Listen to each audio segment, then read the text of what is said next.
Before I met Wesley, I became a mom at 14. By the time I was 20, I already had 3 kids. But their father was on pills and stuff, so I was leaving him. I had nowhere to go. I had nobody to turn to.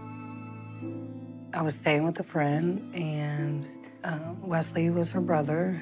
And me and my kids had nowhere to go, so Wesley said, you could come live with me if you help take care of my son, and I'll take care of you guys financially, give you a place to live. And so we started staying there.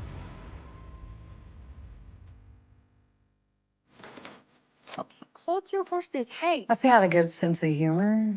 He had pretty eyes. I mean, he's not the greatest looking man, but at that time, to be honest, he was 17 years older than me. And I just felt like he was someone that was going to take care of me, and I needed that.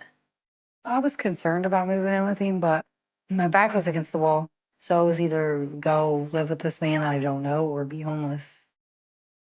Wesley seemed like he was going to be a good father figure for my children.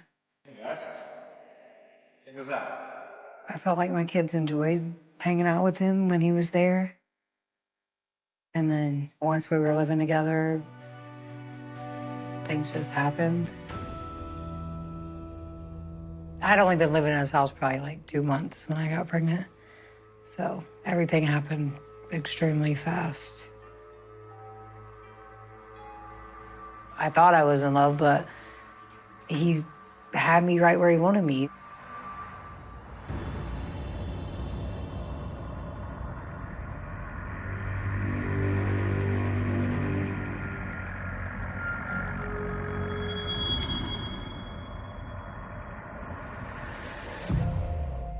At one point, he told me that, well, I think we should get married. Will you marry me? I'm like, yeah. I was thinking about keeping a roof over my kids' head and having security, and everything else didn't matter. Wesley told me he loved me, and I don't even know if I know what love is at that point in my life, honestly. We got married on July 4th, 2005. It was a disaster. Everybody's out there trying to help get this together, and Wesley's, I don't know where Wesley was. I was mad, like, where is he?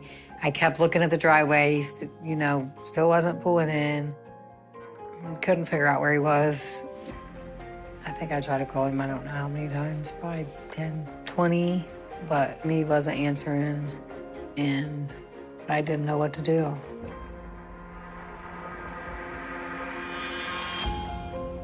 After a while, Wesley got there. He was belligerent drunk. Couldn't hardly walk. Couldn't hardly stand.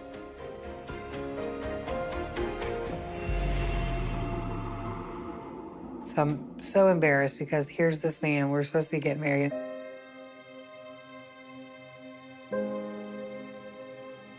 I felt uncomfortable because, I don't know, it's just not how I was raised. I don't be drunk in front of a preacher. Up until that day, I hadn't seen Wesley drunk like that. I mean, he didn't care about how anybody felt at that point. It just seemed like Wesley only cared about himself. It wasn't about nobody else. Like, Wesley got drunk because Wesley wanted to get drunk, and he didn't care how anybody else felt about it. I was so humiliated. I don't even know if I looked in Wesley's eyes when we got married. I was so mad and irritated and embarrassed. I just wanted to get it over with. And that was, sign number one. Like, he's not even here to help set this thing up, but he wants to get married, I didn't think about, oh, this is a warning sign. Like, don't marry this guy.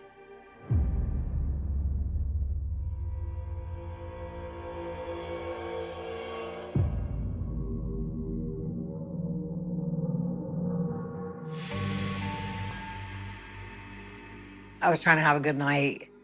We was relaxing on the bed and then kissing and, he wanted to have sex. But Wesley wanted to have sex in other ways, and I didn't agree with it. So that's the first time He actually lashed out at me. There was a look that he had, like he just looked evil. I've never seen him like this. And he starts yelling at me, "You're my wife, you're supposed to do what I want." I was afraid of Wesley in that moment. I don't really remember what else he says because he was screaming and I was crying, and it was just a whole chaotic scene.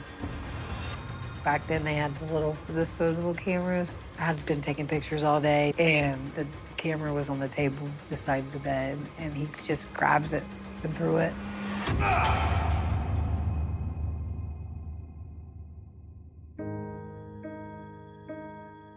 He's destroying my memories of my wedding day.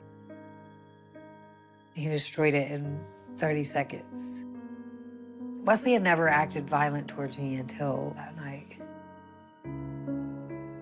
Who knows, he done busted the camera. What is he gonna throw next? I regretted marrying Wesley at that point and cried myself to sleep thinking, what'd I do? I felt like that night I seen his true colors, like who he really was come out, and it was scary.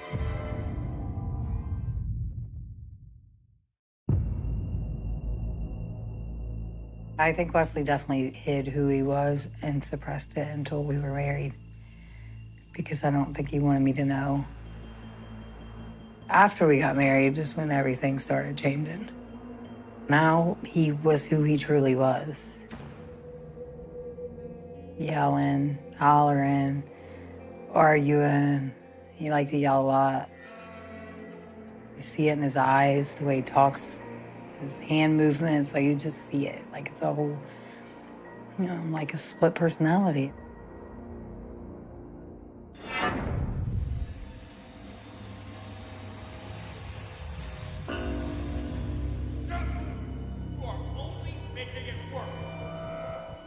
I remember one day, I don't even remember what his son did, but him and Wesley's arguing. Wesley jerked his belt off and just started, swinging it wherever it landed.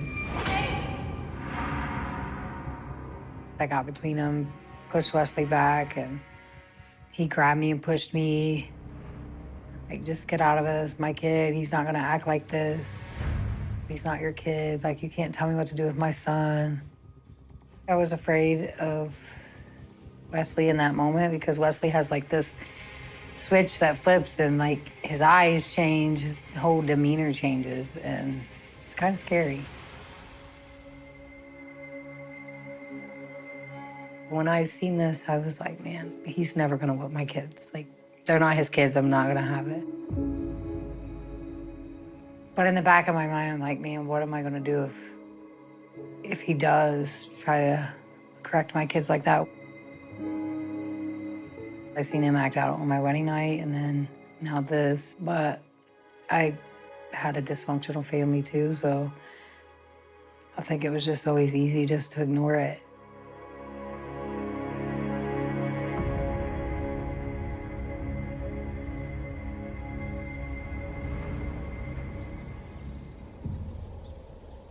Wesley dropped me off at his sister's one day while he went to work. Wesley comes home from work to his sister's. I'm there, we're all outside. And he's screaming and yelling and cussing and calling me a whore. That kid ain't mine. And I'm like 5 or 6 months pregnant. He grabs my arm. I know it's about to get violent when he grabs me, and I just see it in his face. So I try to walk away from him, and of course my back's turned. I'm walking towards the house, but I hear the car start coming towards me, so I take off running. I trip over these rocks. He's like right behind me in the car. And his sister grabbed me as I'm falling and picked me up, and I'm crying. I'm terrified, and I'm pregnant with his child. He could have just killed us both.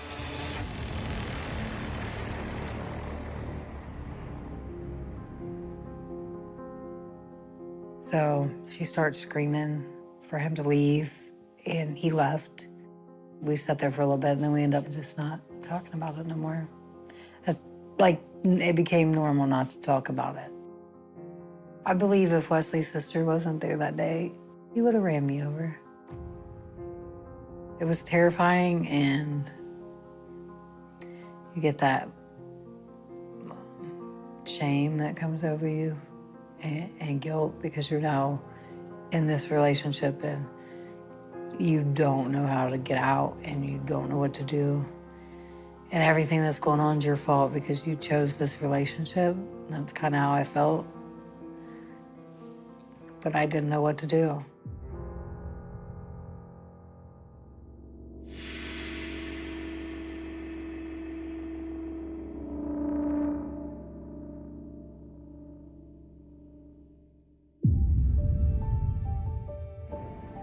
Wesley was excited when Thomas was born. Like, he didn't want to do nothing but hold him and spend time with him. And Wesley quit drinking, and I got that little bit of hope in me that, okay, well, things can change and we can have our family and I don't have to leave, you know? Because that's all I ever wanted. I just wanted to have a family.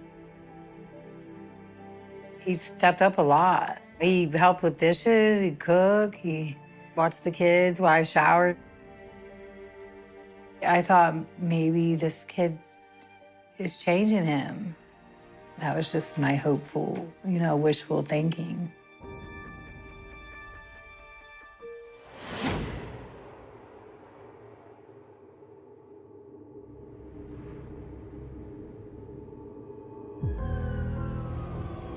I was like 23 weeks pregnant or 24 weeks pregnant, and my water ruptured, and so I had to go to the hospital. When I was in the hospital room, he was calling, wanting me to leave. He couldn't deal with the kids, wanted me to leave the hospital. There wasn't nothing wrong with me. I didn't need to be there. I needed to be home with the kids, taking care of the house. And the baby's heart rate kept dropping because he was getting me so upset. It got to the point he was just calling so much, and we were arguing so much, and he was screaming. And the nurse at one point was like, I'm turning this phone off. And they quit putting his calls through. And I could have lost my child, but he didn't care about none of that. It was all about him. And then I finally got released 4 or 5 days. As soon as I get out of the car, I see Wesley standing in the door. I knew he was mad, and when I got inside, we instantly started arguing. He was just like, this is all your fault. You had this plot to get you out of here for a couple days. You left me here with these kids. So at this point, I'm standing in the living room. We're arguing. I walk towards the end of the couch where the kids are, and that's when Wesley picked the TV up and threw it at me. He missed my son by 1 inch. I honestly don't know that I felt or how I felt in that moment. I was kind of in shock because at this point, I was terrified of Wesley.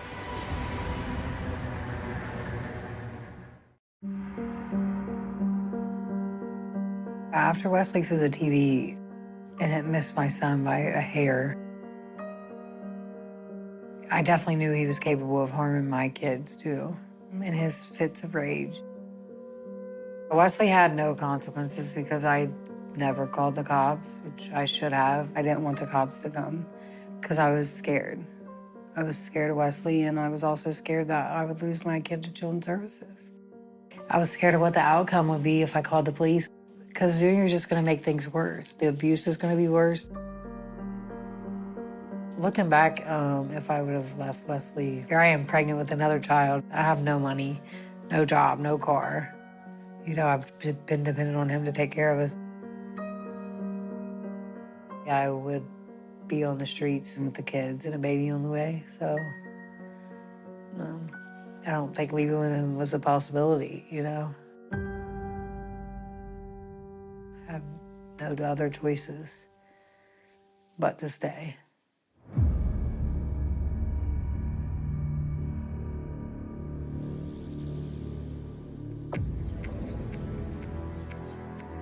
I feel like every day got worse. One day we were arguing about, I don't remember what. We got in each other's face. It was heated. He grabbed me by my hair, pulled me around the kitchen, and then at one point he ran my head into the stove, and I fell on the floor. All of the kids were crying, and I can't do nothing but lay there because I couldn't get up out of the floor. Mom? It was probably like 3 hours or so before I could get the feeling back in my legs. And I was able to get up. Wesley was still gone.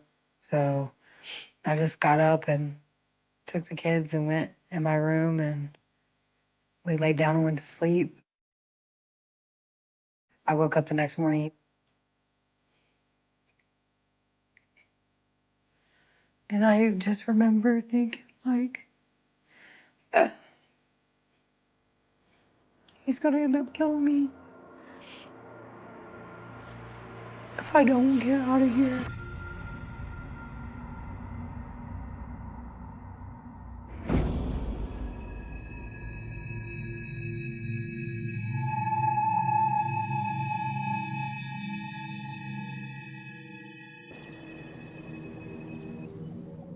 Wesley and his ex-wife was arguing on the phone, and I just heard something about him beating her. I don't think Wesley knew I could hear, but they argued a lot when they would get on the phone. So I waited until Wesley went to work, and then I decided to look up his criminal record just because I was curious what she was talking about. I didn't have a computer, so I used my cell phone. I remember standing there, we had this little window so you could see if anybody pulled up. And I was afraid maybe he forgot something or would come back, but once I started looking at it, I just sat in the chair, like, scrolling through it. I quit paying attention to if he was coming back because there was just so much. I found domestic violence and assault cases. I knew it would never stop with me. And I also knew, like, he was either gonna kill me or if I left, it would be the next person. After I looked up Wesley's record is when I tried to start to form a plan. I contacted legal aid and filled out an application, and they were gonna help me file for the divorce. I hadn't told him that I'd started the process for a divorce, because I knew once he got served divorce papers, it would probably get real bad.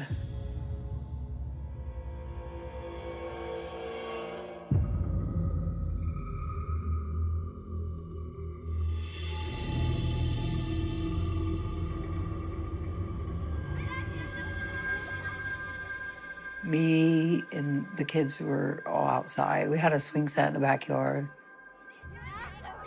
We had like a patio, so I was on the patio while they were playing. We had been out there for hours, and Wesley's drinking inside. And here he comes. He had this little pocket knife that he kept on his side, and he's just standing over me, not even saying anything. He's just dropping this knife, and it would stick in the deck. And he'd pull it back out, he'd do it again. He was laughing, you know, like smiling the whole time he was doing it. And I just remember thinking, like, you're just so evil. This is the first time he ever used like a knife or anything to torture me with, or taunt me with.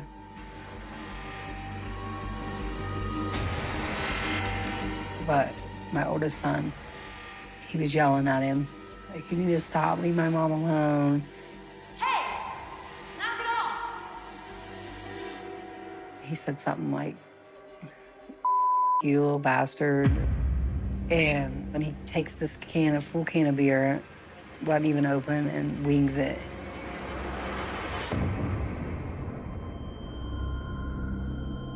It hit my son. I'm pretty sure it was right in the chest. And I just start crying, like, you just hit my kid, you know, like, I can't do this. It just, something clicked. I knew I needed to leave for a long time. I just didn't know how. So I tell the other ones to come on, and he's like, "You're not taking my kids." But I knew I had to get out of there. So we walked 20 miles. I just knew I needed to get away from this man. I had to leave him. I was terrified, but it was worth getting my kids out of there.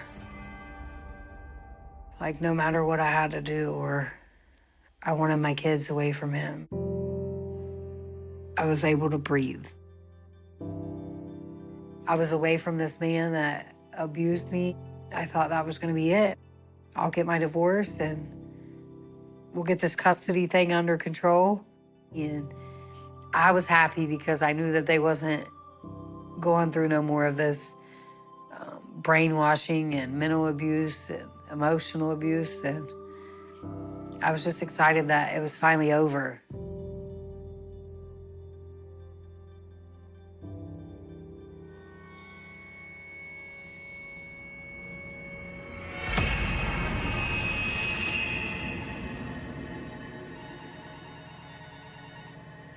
And then got the phone call.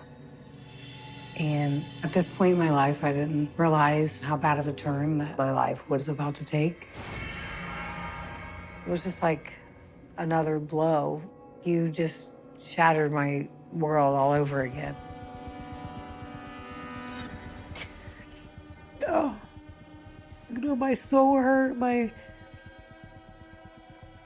I felt so worthless, and I felt like I was nothing. I wish I could have stopped what was about to happen.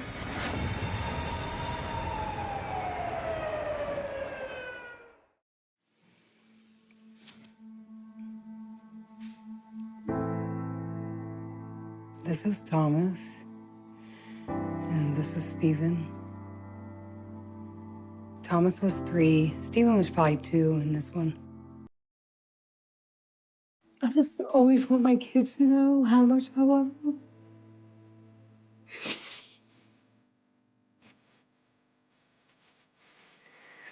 And I'm sorry that I couldn't protect them from him. I think I did my best to protect them, the best that I could, the best that was in my ability. But I still feel like I failed. I don't think the feeling of failure or guilt will ever go away.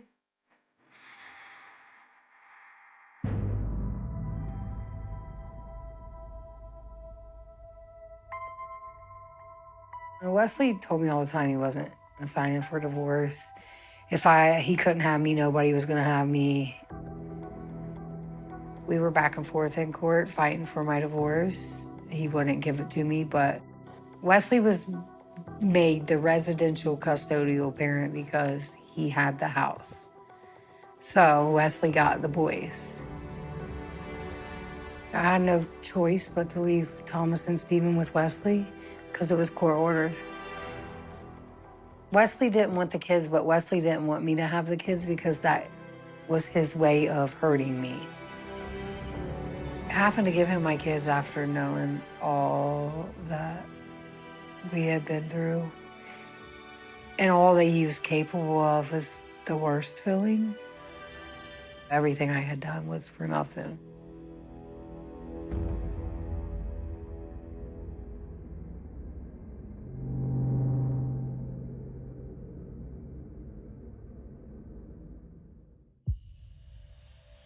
I was on the phone on hold with the police department, and I was like, he's done something. He's done something to my kids. I just knew, in my gut, I just knew something bad happened and it was his fault. Probably like 30 seconds later, They told me that my kids died in a fire.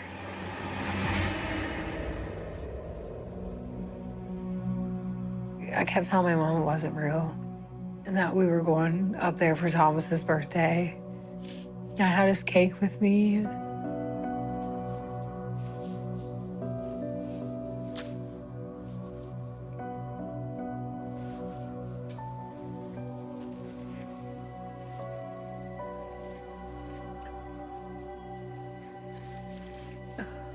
I just thought there was no way that my kids were gone.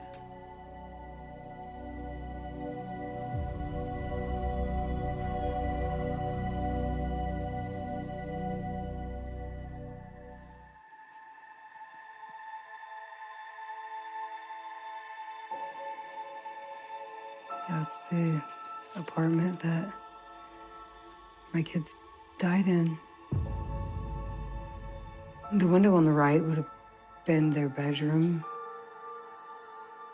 The neighbor in the apartment next to Wesley went into his apartment and tried to get through the wall at one point. He's also the one that put his arm through the window and had to get stitches. But somewhere in all this, Wesley was standing in the front yard, which isn't very big, so he had to be right there. He had to hear his kids crying for help. Makes me nauseous.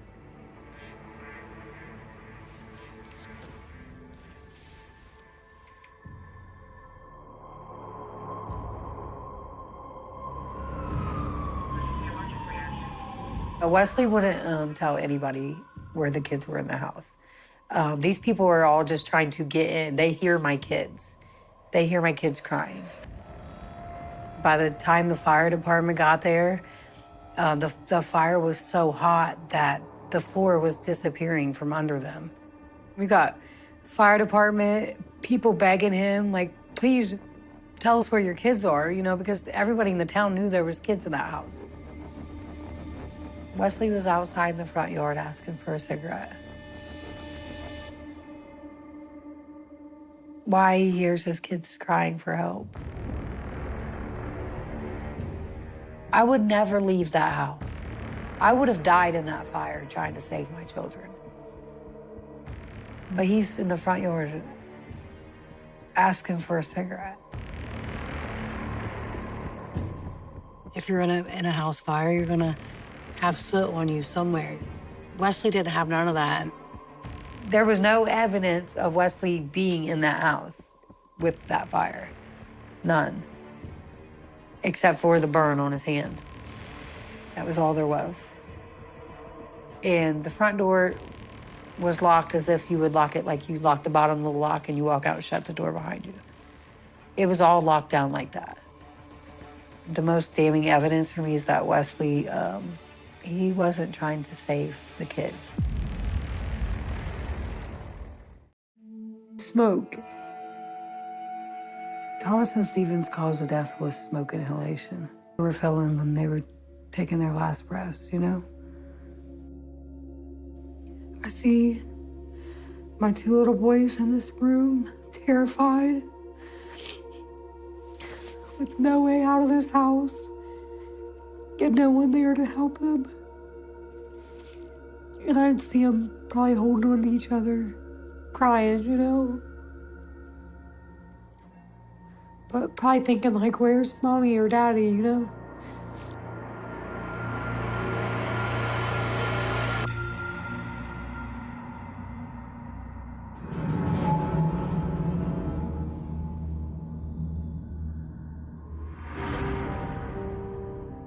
I was glad he had been arrested. Again, to slowly lose my mind and unravel. I started using the day of the funeral. I started using nerve pills, and then it kind of just escalated from there. I became a drug addict. It's hard as a parent not to blame yourself. I pushed my other kids away.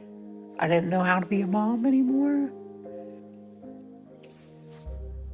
I didn't know how to take care of my kids knowing that I lost them. Like, I just didn't know how to do it. So, Leslie was still destroying my life. I chose this man to be my husband. I chose to have kids with him. It's hard to get past that guilt of everything that's happened because that was my choice. They didn't ask to be in that house. They didn't ask for him to be their dad, you know? And yeah, that's a hard pill to swallow. It's took me a long time to work on forgiving myself.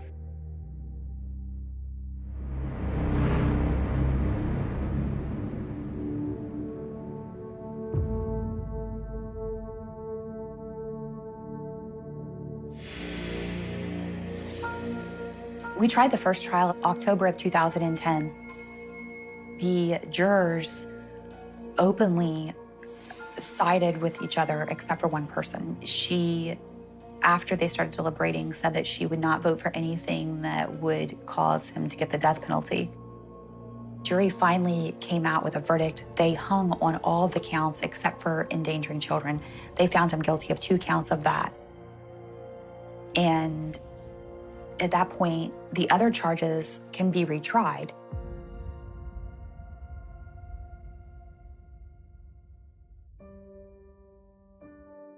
Our approach at the first trial was to prove that the fire was an arson and to prove that Wesley had set the fire. We still intended to prove exactly that. So in the second trial, the defense's evidence changed hugely, though. They had focused on the boys being the fire setters somewhat in the first trial, but in the second trial, they really hammered on it. Screaming out in the road, the defense asked for the lesser included offense of involuntary manslaughter, and the jury found him guilty of 2 counts of that. And basically that, says that he caused the death of another in the commission of another felony, and the felony that they relied upon was child endangering. But the bottom line is it doesn't matter why the fire was started, how it was started. You as their parent had a duty to save them or to prevent it from happening. You are responsible. You failed in your duty to protect.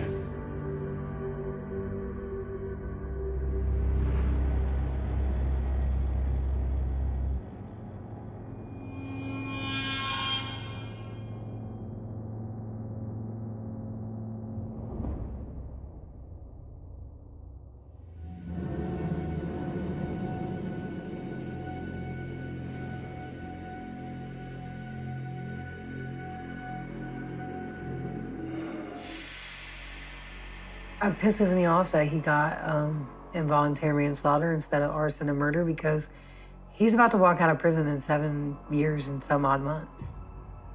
In 20 years, the 20 years Wesley got sentenced to in prison, my kids would have just been starting to become men, going to college and getting girlfriends and, beginning to live their life.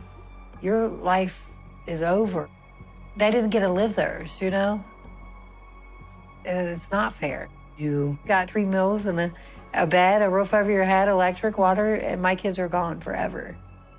I feel like he should die in prison. He should die in prison looking at the picture of my kids. You never think you should ever have to bury a child as a mother. It's hard. It's holidays, birthdays, songs, toys, places. It's all hard.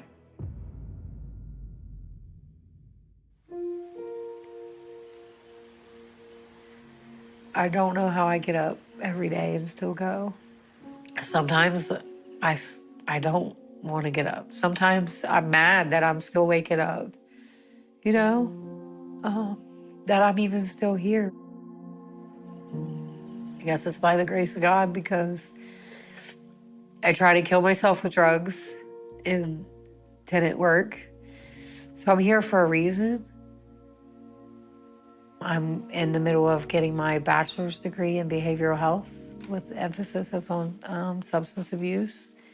I still clean. I go to counseling. So I'm still pushing to do more, to get further, to get my life back and make my kids proud and do the best I can.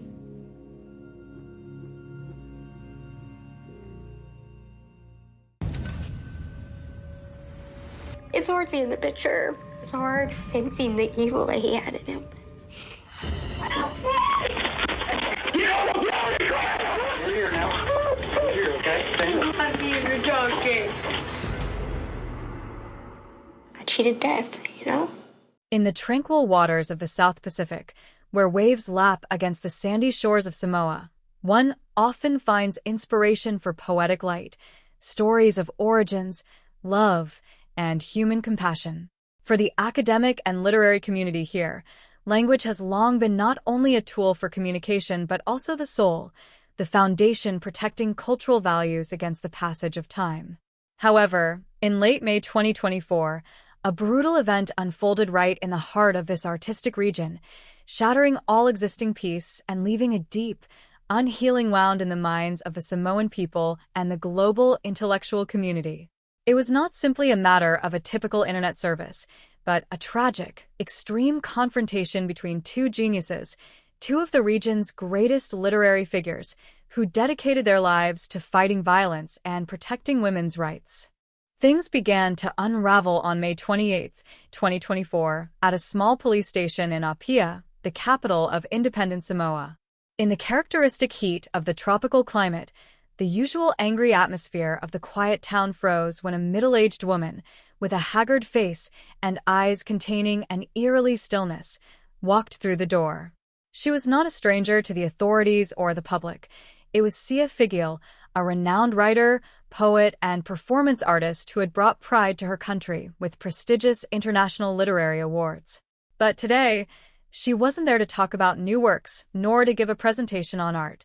Approaching the duty officer's desk in a chillingly calm voice, Figiel confessed that she had murdered her closest friend, the one she had been with for 3 years. Sia Figiel's confession immediately triggered a series of urgent actions by the police. As paramedics rushed to the scene, Figiel's private residence, which also served as a theater and art center in the village of Vivestai, they were overwhelmed by the brutal speed of what awaited them behind the door. In a space that had once nurtured artistic souls, where poems celebrating life and human rights had once resonated, only the stench of death and the traces of a horrific internal storm remained.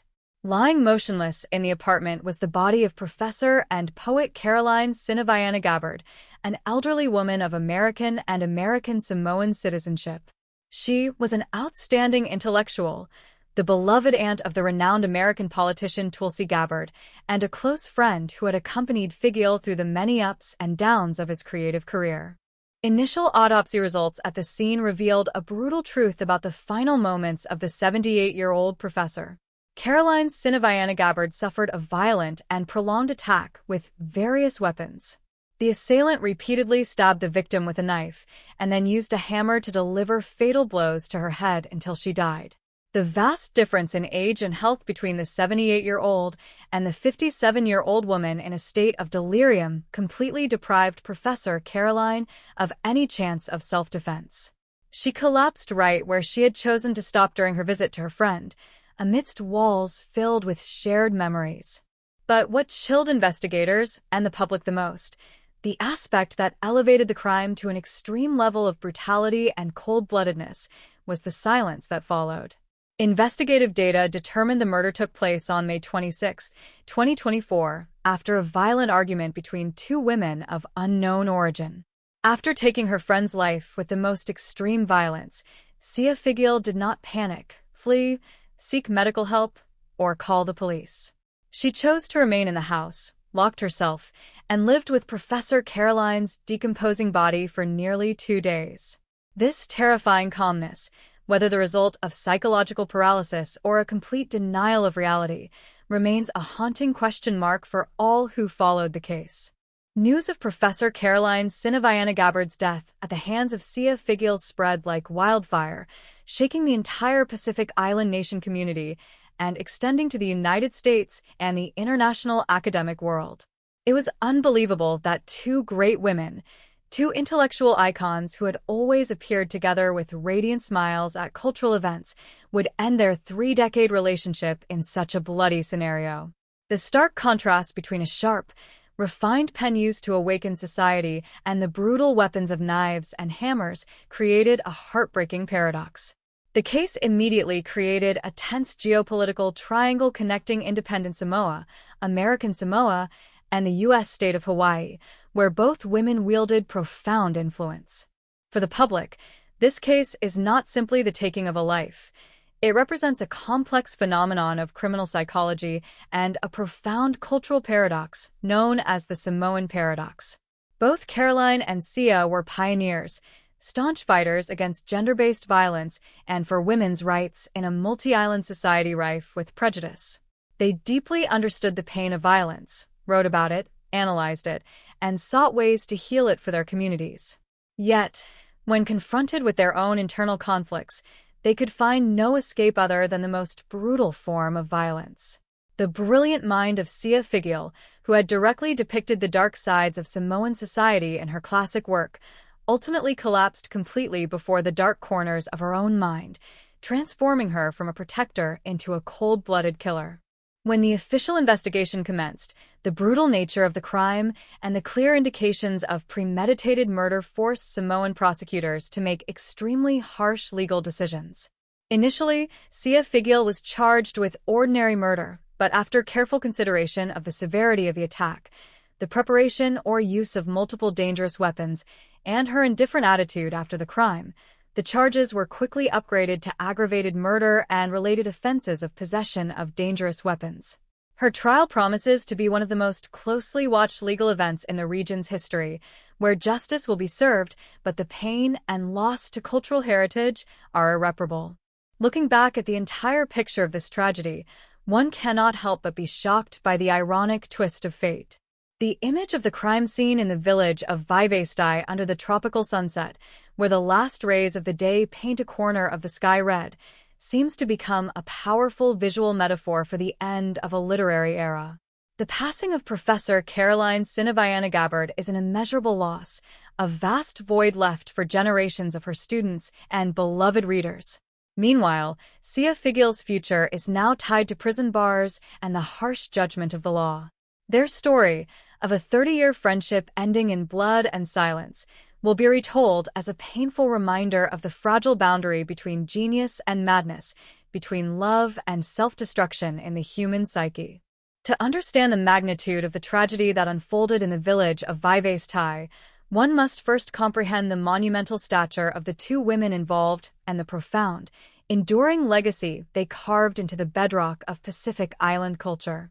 This was not a random collision of strangers in the night, nor was it a fleeting dispute between acquaintances. It was the catastrophic severing of a 30-year bond between two intellectual titans, two women who were the undisputed architects of the modern Samoan voice on the global stage.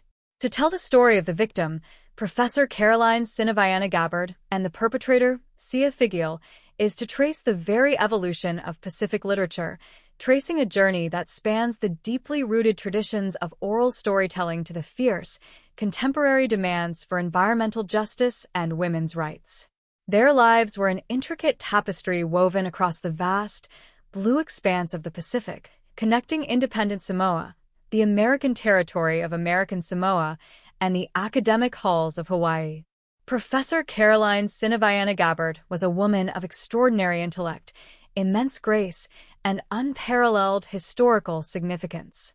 At 78 years old, she carried within her the wisdom of a matriarch and the relentless drive of a pioneer. Born into a lineage that bridged different worlds, she possessed a unique perspective that allowed her to navigate the complex intersection of indigenous traditions and modern academic rigor. Caroline was a citizen of both the United States and American Samoa, a dual identity that informed her lifelong mission to elevate the voices of marginalized island communities.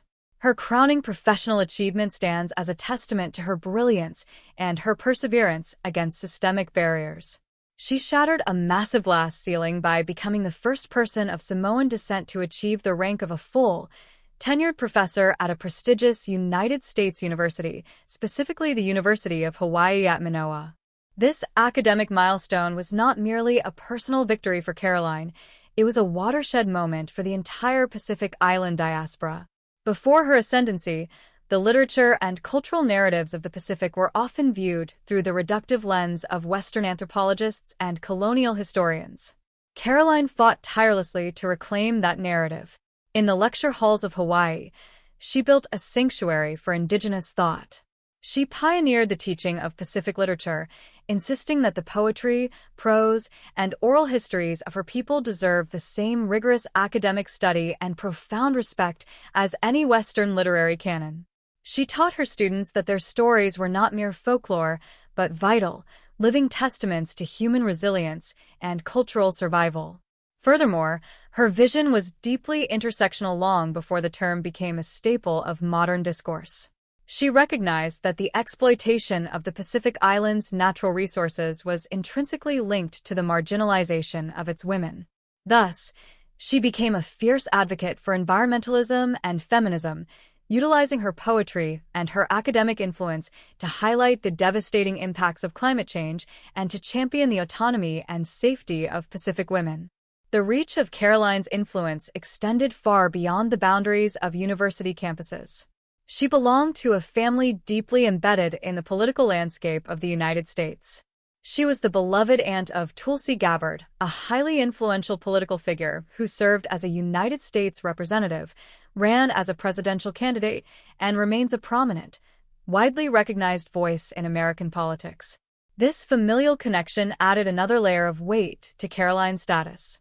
She was not only an academic giant, but also the revered elder of a family that commanded national and international attention.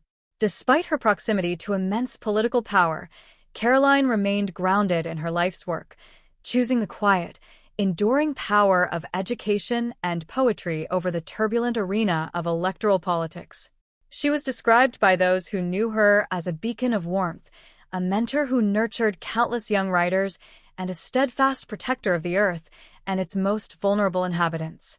Standing parallel to Caroline in this pantheon of Pacific brilliance was her closest friend of 3 decades, Sia Figiel. If Caroline was the steady, nurturing light of academia, Sia was the raw, untamed fire of contemporary art. At 57 years old, Sia Figiel had cemented her reputation as one of the most famous, provocative, and uncompromising contemporary writers, poets, and performance artists in independent Samoa. While Caroline operated within the structured, theoretical world of the university, Sia operated on the visceral, emotional frontlines of performance and narrative fiction. Her rise to international acclaim was meteoric, sparked by the publication of her groundbreaking novel, Where We Once Belonged, in the year 1996. The novel was a revelation, sending shockwaves through the literary world and earning her the prestigious Commonwealth Writers' Prize. The book was subsequently translated into multiple languages, introducing a global audience to a Samoa they had never seen before. Sia's artistic voice was defined by its unflinching, almost brutal honesty. She refused to romanticize the Pacific Islands. Instead, she turned a glaring spotlight on the dark, often unspoken realities of Samoan society. Her works tackled the suffocating pressures of cultural expectations, the rigid hierarchies of island life, and most notably, the pervasive, hidden plagues of domestic violence and gender-based trauma. She wrote about the pain of women with a precision and a rawness that was deeply unsettling but entirely necessary. Through her novels, her performance poetry, and her visual art, she forced her community and the world to confront the suffering that was so often swept under the rug in the name of cultural preservation. Sia was celebrated as a fearless truth-teller, an artist who sacrificed her own comfort to expose the festering wounds of her society so that they might finally be healed. For 30 years, The lives of Caroline Sinaviana Gabbard and Sia Figiel were intimately intertwined, creating a profound sisterhood that defied the typical boundaries of friendship. They were colleagues, confidants, and mutual muses. They shared a singular, overarching mission to define, defend, and elevate the voice of the Samoan woman. They understood each other in a way that few others could, carrying the shared burden of being trailblazers in a world that often demanded their silence. They navigated the distinct but connected realms of their geopolitical triangle, moving fluidly between the independent nation of Samoa, the American territory of American Samoa, and the state of Hawaii. They attended literary festivals together, championed each other's work, and provided a safe harbor for one another amidst the intense pressures of their respective careers.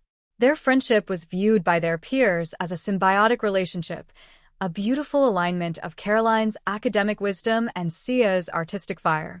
They were two halves of a whole, united in their fight against oppression and their dedication to the literary arts. This deep, seemingly unbreakable bond is precisely what makes the ultimate culmination of their relationship so incomprehensibly devastating. The tragic reality of their story introduces what observers and sociologists have come to call the Samoan paradox. Here were two women who dedicated their lives, their intellect, and their boundless creative energy to analyzing, condemning, and fighting against violence. They were the premier advocates for peace, for the protection of women, and for the healing of intergenerational trauma. They understood the mechanics of violence better than anyone, having dissected it in university lectures and laid it bare in award-winning literature. Yet, despite their vast reservoirs of knowledge, despite their decades of advocacy, and despite their profound love for one another, their story concluded with an act of the most primal, intimate, and savage violence imaginable. The paradox lies in the horrifying realization that absolute intellectual brilliance and lifelong dedication to peace were utterly insufficient to prevent the darkness from consuming them. As we examine the background of these two monumental figures, the cinematic contrast of their lives comes into sharp focus. Imagine the historical archives filled with high-contrast photographs of Caroline and Sia from years past. In those images, they're standing side by side at literary summits, smiling warmly beneath the bright, tropical sun, surrounded by adoring students and respectful peers.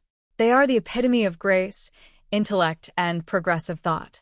Their pens, their typewriters, and their voices were the tools they used to carve out a space for their people in the history of the world. They were armed only with words, and with those words, they fought to dismantle the very architectures of cruelty and abuse. Yet, this beautiful imagery is now forever stained by the terrifying reality of what was to come. The conceptual distance between the elegant stroke of a pen and the blunt, catastrophic impact of a hammer represents the tragic collapse of their shared universe. The sanctuary they built for themselves and for others was destined to become a slaughterhouse. The minds that had so beautifully articulated the pain of marginalized women were about to become entangled in a real-life nightmare of unimaginable proportions. The cultural paradox they embodied shifted from a topic of academic debate to a bloody, physical reality on the floor of a theater in Vives, Thai. The weight of their legacy only deepens the profound sorrow of the narrative. Caroline's journey from a young woman navigating the complexities of her dual heritage to a revered university professor and environmental champion was a story of triumph over adversity. She had earned the right to spend her twilight years surrounded by the love of her family, the respect of her students, and the peaceful beauty of the islands she fought so hard to protect. Instead, her final moments were characterized by terror, betrayal, and immense physical suffering at the hands of the person she trusted most. Sia's journey, conversely, from a brilliant, provocative artist who gave voice to the voiceless, to a woman standing silently in a police station covered in the metaphorical and literal blood of her sister in arts, represents a psychological freefall that defies easy explanation. As the backdrop of their lives is laid bare, it becomes evident that this case is not merely about a localized conflict or a sudden lapse in judgment. It is an exploration of how 30 years of shared history, mutual respect, and parallel struggles could disintegrate so completely. The cultural tapestry they wove together, rich with the colors of Samoan heritage, feminist ideology, and academic excellence, was ultimately torn apart by an extreme, violent rupture. To look at the victim, Caroline Sinaviana Gabbard, is to see the absolute pinnacle of Pacific achievement senselessly destroyed. To look at the perpetrator, Sia Figiel, is to gaze into a deeply disturbing abyss, wondering how a mind so capable of illuminating the darkness of human nature could eventually be swallowed whole by it. The stage was set, the characters were fully formed, and the geographical theater of the Pacific Islands waited in silent anticipation for the harrowing events of late May to unfold, bringing an end to an era and leaving a permanent, bloody scar on the literary history of the world. The village of Vives Tai sits quietly on the outskirts of Apia, the bustling capital city of the independent nation of Samoa, a geographic location that usually conjures images of vibrant tropical foliage, deep blue oceanic horizons, and a deeply rooted, harmonious community life. At the physical and cultural center of this idyllic village landscape stood the private residence of Sia Figiel, a unique and multifaceted building that was far more than a simple domicile, serving concurrently as a dedicated theater and an active center for the arts under her direct management. This was a sanctuary deliberately designed for the cultivation of creativity, a safe haven where the complex, often painful narratives of Pacific Islanders were given a voice through poetry, dramatic performance, and rigorous intellectual debate. It was a space that had witnessed countless hours of artistic exploration, a crucible for the very literature that had brought both women international acclaim and deep mutual respect. It was precisely into this environment of profound cultural significance that Professor Caroline Sinaviana Gabbard arrived as a welcomed guest, seeking the warmth of companionship and the comfort of shared history in the late days of May in the year 2024.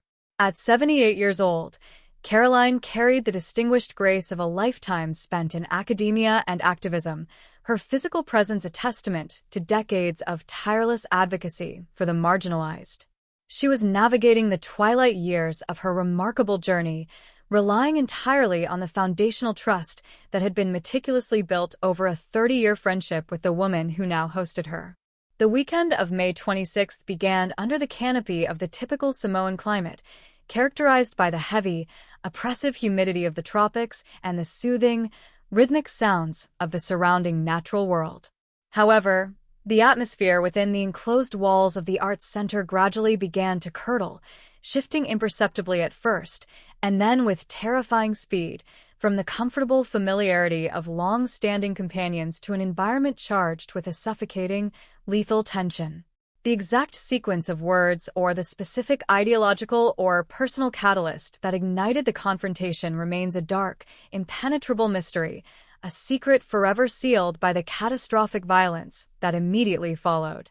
What is undeniably documented is that these two formidable intellects, women who had dedicated their entire adult lives to the masterful manipulation of language and the peaceful resolution of societal conflict, suddenly found themselves trapped in a fierce, rapidly escalating argument. The tragic irony is profound and deeply unsettling, as the minds capable of articulating the deepest nuances of human suffering suddenly found their vast vocabularies entirely insufficient, abandoning their lifelong commitment to rational discourse and plunging instead into a primal, destructive abyss. The verbal altercation quickly surpassed the boundaries of a mere disagreement, crossing a psychological threshold that transformed the esteemed theater from a sanctuary of expression into an inescapable chamber of horrors for the elderly professor. The physical reality of the situation abruptly superseded their intellectual equality, introducing a devastating disparity that would ultimately dictate the gruesome outcome. Caroline Sinaviana Gabbard, at the advanced age of 78, possessed the inherent physical vulnerabilities associated with approaching her 80th decade, her strength naturally diminished by the passage of time. She was entirely and tragically outmatched by the physical capabilities and the sudden, explosive rage of her 57-year-old counterpart. As the argument reached its absolute breaking point, Sia Figiel, the celebrated artist renowned for exposing the ugly truths of domestic violence and societal abuse, became the horrifying embodiment of those very atrocities. The attack that ensued was not a single, unfortunate moment of lost control, but a sustained, agonizing ordeal that demonstrated an extreme, almost incomprehensible level of intimate, personal violence. The assault initially manifested through the use of a knife, a weapon that necessitates terrifyingly close physical proximity and deliberate, forceful action to inflict harm.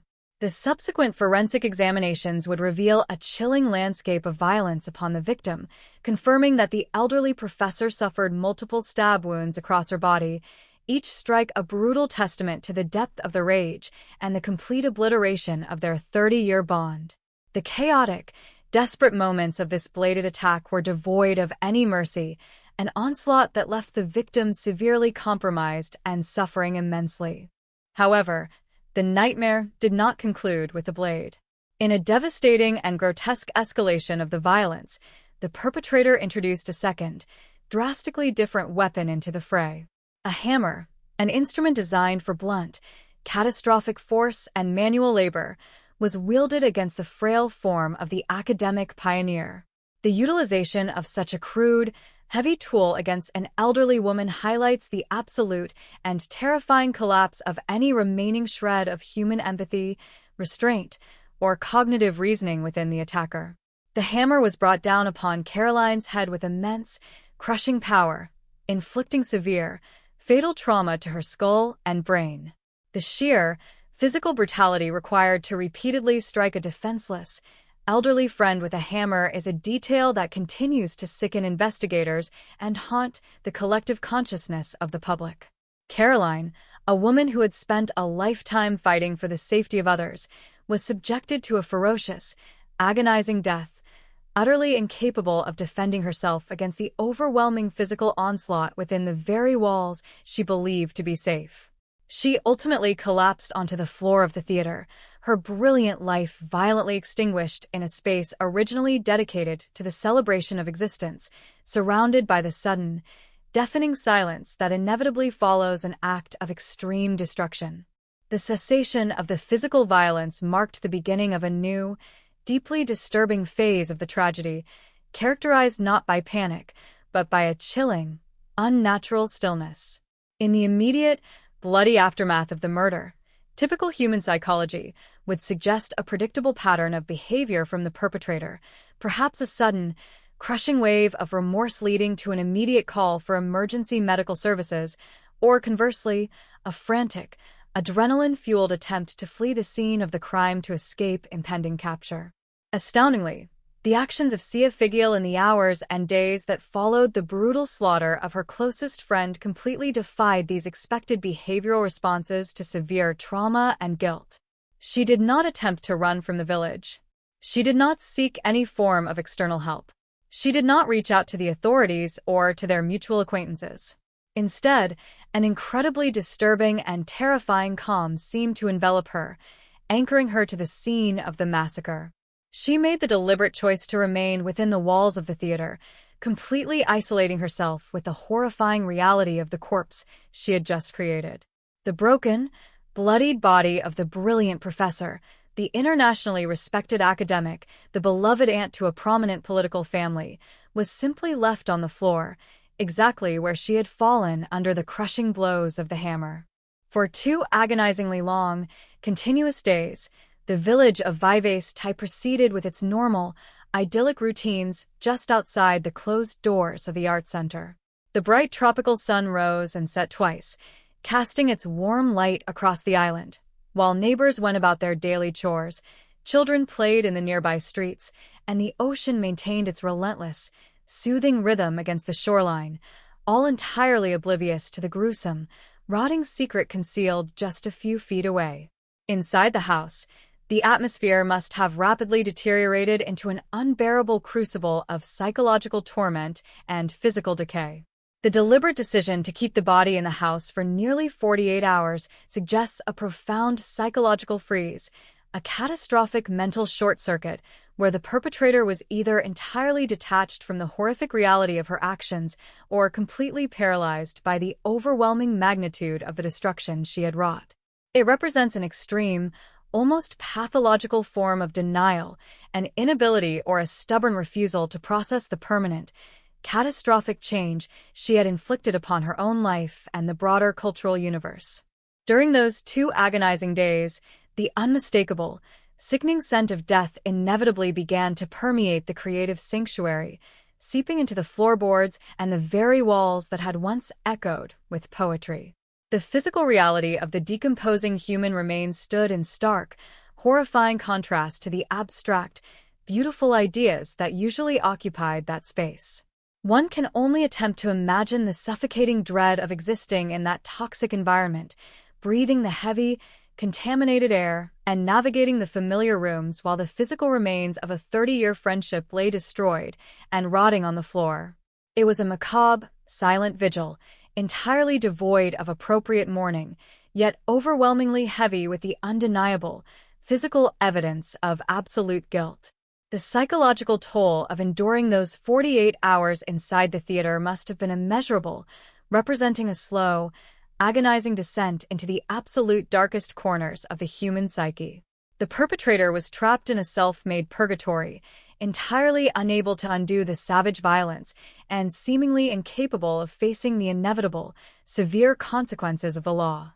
It was only after this extended period of chilling, grotesque isolation, on the morning of May 28th, that the psychological dam finally broke. For internal reasons that remain known only to herself, the terrifying spell of inertia finally shattered, prompting her to finally leave the confines of the blood-stained theater, abandon the rapidly decaying body of her former friend to the elements, and make the physical journey to the local police station in Apia to formally surrender and confess to the atrocity.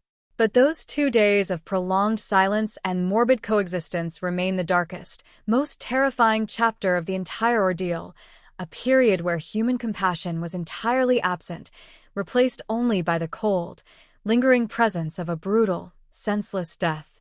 The theater in Vives Thai, once celebrated as a beacon of cultural expression and hope, was irrevocably transformed into a grim, dark tomb, forever stained by the blood of one of the greatest minds the Pacific has ever produced, and completely overshadowed by the unfathomable cruelty of another. The sheer length of this post-murder isolation, the deliberate, conscious choice to coexist with the violent aftermath rather than seek any form of intervention, fundamentally alters the public perception of the crime, stripping away any lingering illusion of a fleeting, momentary crime of passion and replacing it instead with a chilling portrait of cold, devastating desolation, and absolute moral collapse. The extreme, intimate violence of the physical act itself, coupled inextricably with the profound, grotesque disrespect shown to the victim in the days that followed, ensures that the incident will forever be remembered in the annals of criminal history as a catastrophic failure of human compassion. The tragedy of May 26th is not simply a narrative about the unfortunate loss of a human life. It is a profound, horrifying exploration of the agonizing destruction of unwavering trust, the sudden, physical manifestation of deeply hidden rage, and the terrifying capacity for extreme violence that can reside, undetected, even within those individuals who possess the extraordinary ability to articulate the beauty and the pain of the world so perfectly. The heavy silence of those 2 days speaks far louder and with much greater impact than the furious argument that preceded the murder, echoing infinitely with the tragic, bloody finality of a sacred bond severed in the most brutal, unforgiving manner conceivable, leaving a permanent, dark stain on the cultural legacy of the entire Pacific region.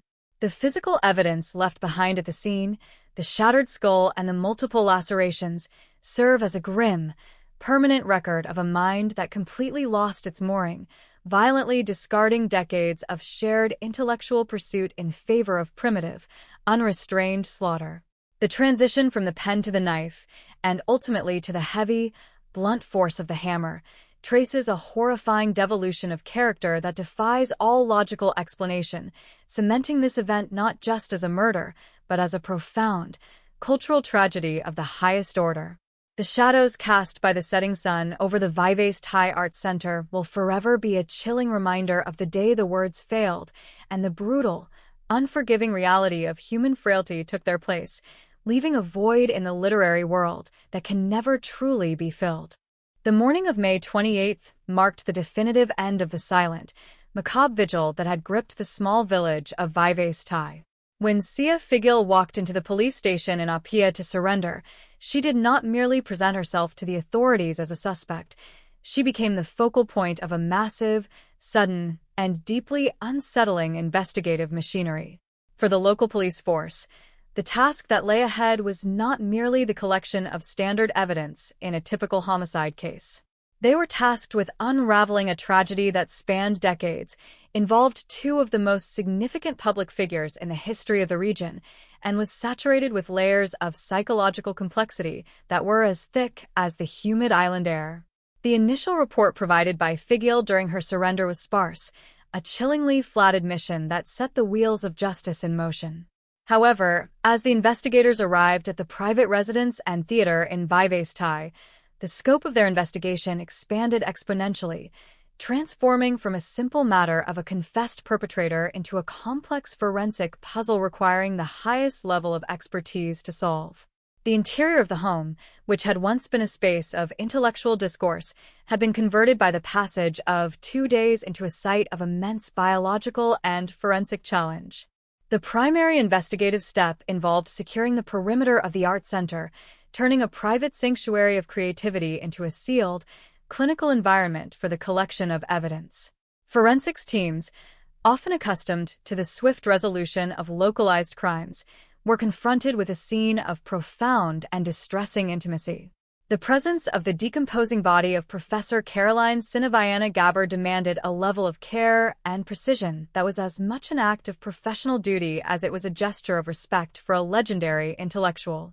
As detectives moved through the residence, they were forced to reconstruct the final, violent moments of the victim's life based solely on the physical markers of the struggle that had been left behind.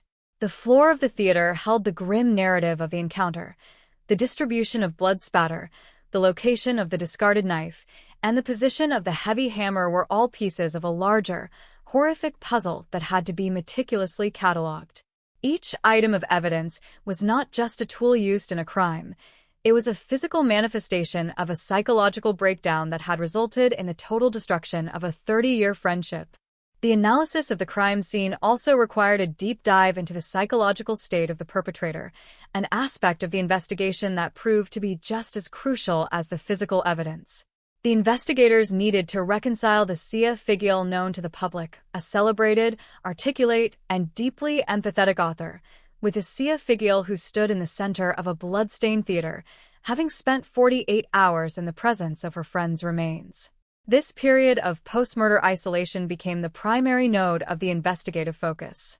Detectives interviewed neighbors and associates to understand if there had been any preceding signs of a rupture, any evidence of a mounting crisis, or any hints that the long-standing, symbiotic relationship between the two women had begun to fray under the pressures of their complex, dual-territory lives. The silence of the village during those 2 days was interrogated as rigorously as any witness statement. Could anyone have seen or heard the violence? Was there any indication of a prior conflict that had spiraled out of control? The investigators were searching for a catalyst, a hidden spark that had ignited the fire, but they found only the aftermath, a scene where the absence of sound had been the most terrifying detail. A significant portion of the investigation focused on the forensic pathology and the timeline of the injuries.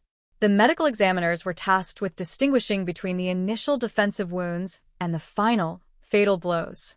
This was a critical distinction, as it would provide the foundation for the legal characterization of the event, determining whether the killing could be framed as a crime of sudden, uncontrollable impulse or as an act of calculated, severe aggression. The severity of the damage to the victim's head from the hammer strikes suggested a level of force that required significant, deliberate effort, an observation that directly informed the investigators' understanding of the perpetrator's state of mind during the attack. The detectives were essentially conducting a post-mortem of a friendship, trying to identify the exact point where the shared intellectual pursuit of truth and justice had been completely usurped by the primitive urge to destroy. This task required them to bypass the public personas of both women and confront the raw, uncomfortable facts of their physical interaction. As the investigation proceeded, It also necessitated the collection of digital and physical evidence from the Art Center, including personal correspondence, manuscripts, and artistic works that might offer insights into the volatile nature of their final days together. Every document, every notebook, and every piece of creative work found within the house was scrutinized for signs of friction. The investigators were not looking for literary merit.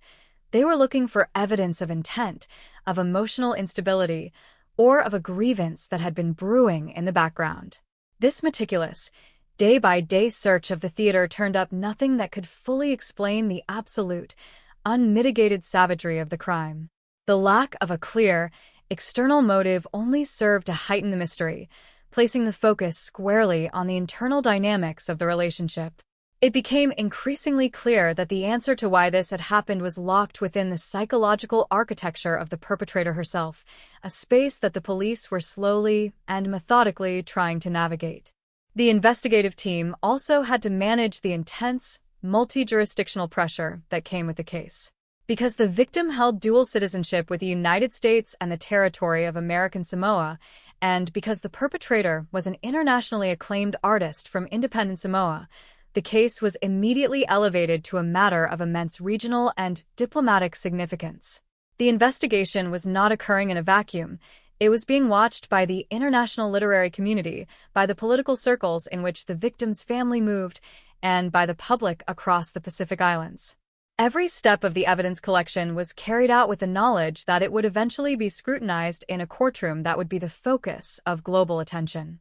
This added layer of complexity meant that the investigators had to ensure their procedures were flawless, that the chain of custody for every item of evidence, from the bloodied hammer to the smallest scrap of paper, was beyond reproach. They were documenting a crime that had, in a single moment, decimated a significant portion of the region's cultural heritage. The forensic reconstruction of the crime scene ultimately painted a picture of an event that was far more sinister than an argument gone wrong. The deliberate nature of the attack, combined with the presence of multiple weapons, forced the investigators to move away from any simplistic explanations of a sudden, heat-of-the-moment mistake. Instead, they began to piece together a narrative of an encounter that had evolved from a verbal disagreement into a sustained, brutal assault. The psychological weight of the 2 days of stillness, where the perpetrator remained with the body, was analyzed by forensic psychologists to gauge the extent of her detachment from reality.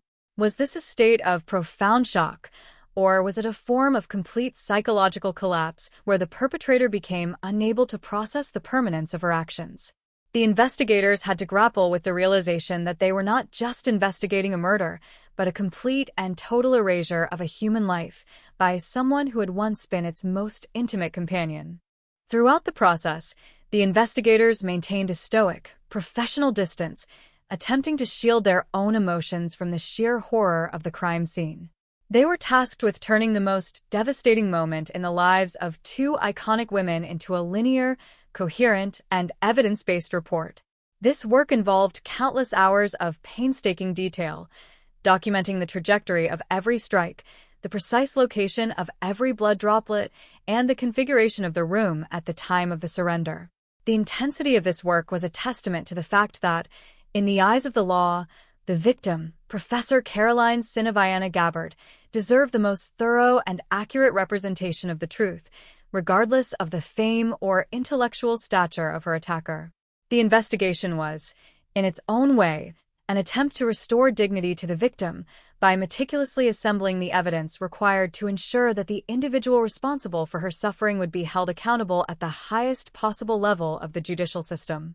As the weeks turned into months, the investigation solidified into a robust, comprehensive case file. The physical evidence was cross-referenced with the perpetrator's own admissions, and the timeline of the attack was refined through rigorous forensic analysis. The case became a dark monument to the capacity for human destruction, a case file that would be studied for its implications on the intersection of trauma, mental health, and artistic identity. The investigators did not just find the weapons and the body. They discovered a broken landscape of lost potential, shattered friendship, and an unanswered question that hung in the air of the Vivace Thai Theater. Why? The final report was not merely a summary of a crime. It was an attempt to provide a sense of order to an act that was fundamentally and terrifyingly chaotic. It stood as a final, professional act of service in the wake of an event that had, in the most literal and metaphorical sense, silenced the voices that had once spoken for an entire generation of Pacific Islanders, leaving behind only the cold, hard facts of a crime that would never be forgotten. The legal proceedings following the surrender of Sia Figiel were never destined to be routine, as the gravity of the crime necessitated a judicial process that was as rigorous and transparent as the intellectual legacies of the two women involved. As the investigation shifted into the formal phase of prosecution, the Samoan justice system found itself at the epicenter of a case that transcended local borders, drawing the intense scrutiny of international observers, human rights advocates, and the global literary community. The courtroom, typically a place for the clinical application of law, became a theater of profound cultural mourning and intense psychological examination. The initial charges, which were originally framed within the bounds of standard homicide statutes, were soon subjected to a thorough, secondary evaluation. Prosecutors, armed with the forensic findings from the residents in Vives Tai, argued that the sheer brutality of the act, the use of multiple lethal weapons, and the calculated decision to leave the body in situ for 2 days necessitated a re-evaluation of the defendant's criminal intent. This process resulted in the escalation of the charges to the classification of serious murder, accompanied by additional indictments related to the illicit possession and use of dangerous weaponry, ensuring that the legal response matched the catastrophic level of physical devastation inflicted upon Professor Caroline Sinaviana Gabbard. The pretrial hearings were defined by a palpable sense of tension, as the legal representatives for both the prosecution and the defense grappled with the complex reality of a perpetrator who was simultaneously a celebrated artist and a cold-blooded killer. The prosecution maintained a strategy rooted in the undeniable physical evidence. They presented the hammer and the knife as symbols of a deliberate, sustained, and inexcusable assault that shattered the life of an elderly woman. They emphasized the disparity in age and physical capacity, arguing that the attack was an act of extreme aggression that left no room for claims of sudden provocation or self-defense. The defense, meanwhile, faced the unenviable task of navigating the perpetrator's public admission while attempting to provide context for the psychological state that had precipitated such a drastic collapse. Their arguments frequently wove through the intricate, often dark, themes of trauma and societal pressure that Figiel had explored throughout her literary career, suggesting that the very mind which had articulated the pain of others had finally fractured under the weight of its own internal, unaddressed demons. This juxtaposition created a deeply unsettling atmosphere in the courtroom, where the defense of a literary giant was inevitably entangled with the defense of a woman who had committed a heinous act of violence against her closest friend. As the formal trial commenced, the atmosphere within the courtroom was heavy with the weight of the loss, particularly for the family of the victim. The presence of the Gabbard family, who traveled to Samoa to witness the pursuit of justice, added a layer of intense personal pain to the proceedings, reminding all present that this was not merely an academic or a legal case, but the violent end of a cherished human life. The prosecution built a case that was meticulously assembled layer by layer, through the testimony of forensic experts, the analysis of the crime scene, and the detailed recounting of the days that followed the murder. Witnesses who had known both women in their professional capacities were called to testify, painting a picture of a friendship that had been held in the highest regard, only for that image to be obliterated by the reality of the crime. The testimony regarding the 2 days of isolation inside the house proved to be the most devastating for those present, as it exposed the absolute failure of humanity in the aftermath of the killing, effectively dismantling any potential narrative of impulsive, short-lived rage. Every detail presented in court served to deepen the narrative of a tragedy that was not just a lapse in character, but a systemic and total failure of a human bond. The legal arguments regarding the mental state of the defendant became a central pillar of the trial. The defense sought to explore the complexities of Figiel's mental health, positioning her actions as the result of a long-term, cumulative psychological unraveling.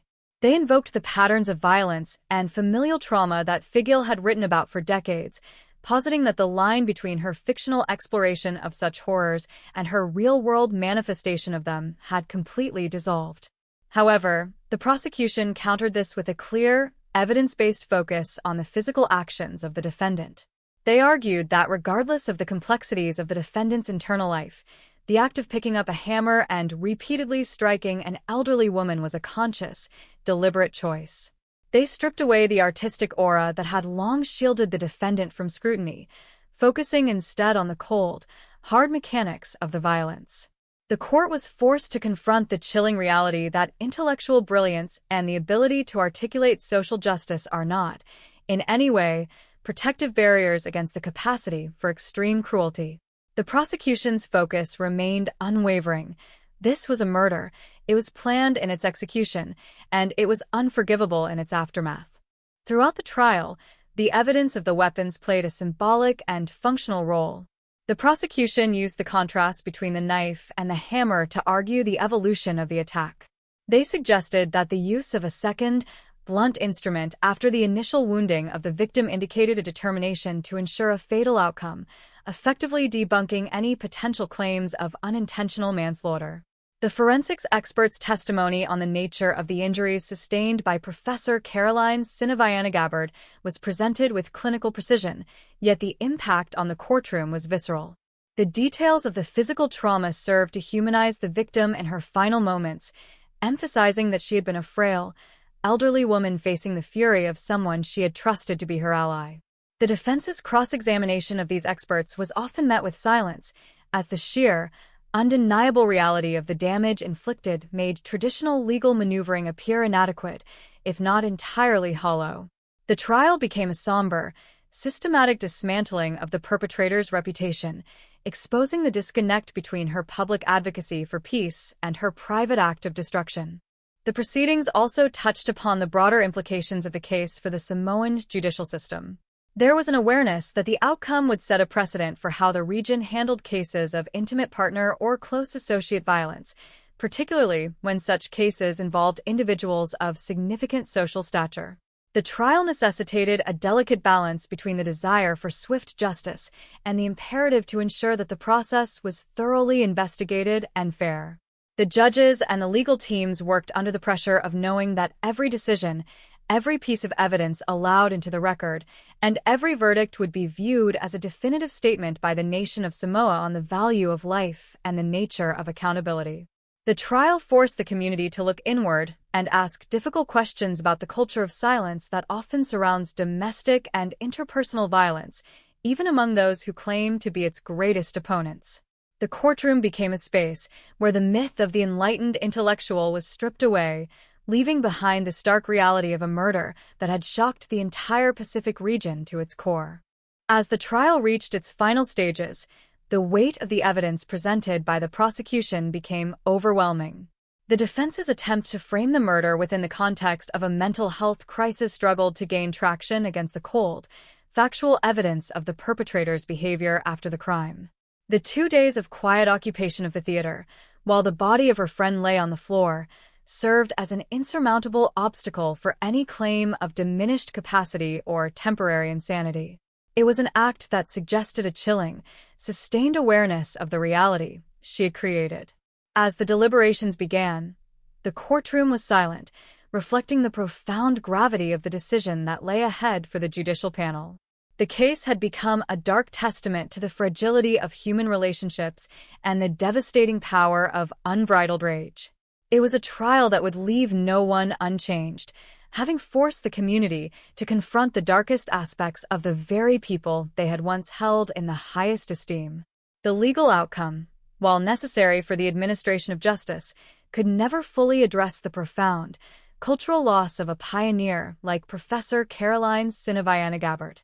The trial served as the final chapter in the public life of these two women, shifting their story from the realm of literary history to the grim, permanent record of the criminal justice system, where the legacy of their 30-year friendship would be forever defined by the violence that brought it to its tragic, premature end. The verdict, whatever it would be, was destined to echo throughout the islands, a somber reminder of the day the words of two great thinkers were forever silenced by the sound of a hammer, leaving a vacuum in the heart of Pacific academia that would be felt for generations to come. The repercussions of the murder of Professor Caroline Sinaviana-Gabbard and the subsequent trial of Sia Figiel continue to reverberate across the Pacific, leaving a scar on the collective consciousness of a region that prides itself on deep-rooted communal bonds and the power of storytelling. This tragedy is not merely a legal case that reached its conclusion. It is a profound rupture in the fabric of Pacific literature and intellectual life. The loss of Professor Sinaviana-Gabbard is felt not just in the empty chair at the University of Hawaii or the absence of her voice in environmental advocacy, but in the sudden realization that even those who dedicate their entire existence to the betterment of humanity are not immune to the gravitational pull of violence. The intellectual vacuum left by her absence is immense, as she was a bridge between the traditional wisdom of the islands and the modern demands of academic inquiry. Her death, specifically at the hands of her closest collaborator, has forced scholars, writers, and community leaders to grapple with the painful reality that the tools they use to analyze and condemn the violence of the world, poetry, prose, and critique, are ultimately insufficient if the darkness remains unaddressed within the personal sphere. The community is left to reconcile the memory of the pioneer with the horrific reality of her final moments, a dichotomy that serves as a permanent, chilling reminder of human fragility. For the literary community, the tragedy has sparked a necessary, albeit agonized, period of reflection. The Duopin works of Sia Figiel, once celebrated as raw, unflinching, and necessary for the evolution of Samoan culture, are now viewed through the dark lens of her actions. There is a profound sense of betrayal among those who once looked to her as a mentor and a guide. How does a culture reconcile the importance of a writer's contribution with the magnitude of the crime they committed? This question remains at the forefront of every academic discussion and literary festival held in the region. The tragedy has effectively ended the career of one of the Pacific's brightest stars, not through the decline of her creative ability, but through the permanent stain of her unforgivable violence. It is a cautionary tale that has silenced a once vibrant voice, leaving the literary world to wonder if the darkness Figiel so eloquently described to her fiction was not a subject of observation, but a mirror reflecting her own internal turmoil. The artistic community is left to rebuild, cautiously navigating the realization that the pursuit of truth through art does not equate to the mastery of one's own humanity. The impact on the family of Caroline Sinaviana-Gabbard, including the high-profile political figures who stood as her protectors and advocates, has been one of quiet, dignified grief. The trauma of losing an elder, especially in such a violent and public manner, is a burden that will undoubtedly persist for years. For the broader community, the case has highlighted the urgent need to address the cultural silence surrounding domestic violence. The paradox of two women who were the premier advocates for women's safety becoming embroiled in such a lethal encounter serves as an indictment of the societal structures that allow such pain to remain hidden until it is too late. The tragedy has challenged the notion that academic or intellectual status provides a shield against the pervasive, often hidden, epidemics of interpersonal abuse. It has prompted a shift in the dialogue, moving from abstract theoretical debates to a more concrete, urgent focus on the mental health and well-being of those who operate on the front lines of social change. The loss of Caroline is a catalyst for renewed efforts to establish stronger support networks and to dismantle the traditional, often destructive, pressures that can lead to such catastrophic explosions of rage within private residences. The village of Vives Tai and the art center that served as the theater of this horror remains a site of immense, lingering sorrow. The physical structure, once a beacon for creative exploration, is now forever associated with the memory of the murder. There is a sense that the site has been irrevocably altered, moving from a space of life-affirming art to a place of permanent, somber reflection. The community is faced with the challenge of reclaiming such spaces, of finding ways to cleanse the memory of the violence without erasing the history that led them there.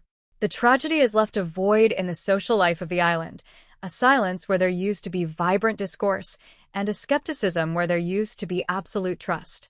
This skepticism is perhaps the most lasting casualty of the crime. When the most visible and respected members of a society can descend into such primal behavior, It shakes the confidence of the entire community in the stability of their intellectual and cultural leadership. The path to restoration will be long, requiring not just the passage of time, but a deliberate, collective effort to foster a culture that values the safety of the individual as much as the preservation of tradition. Ultimately, the story of Professor Caroline Sinaviana-Gabbard and Sia Figiel is a mirror held up to the human condition in the Pacific, reflecting the duality of brilliance and brutality. It is a narrative of lost potential and shattered connections that serves as a warning against the dangers of isolation, the fragility of mental health, and the devastating speed with which a lifetime of trust can be incinerated. As the legal proceedings conclude, and the dust of the public trial settles, the focus turns to the enduring legacy of the victim.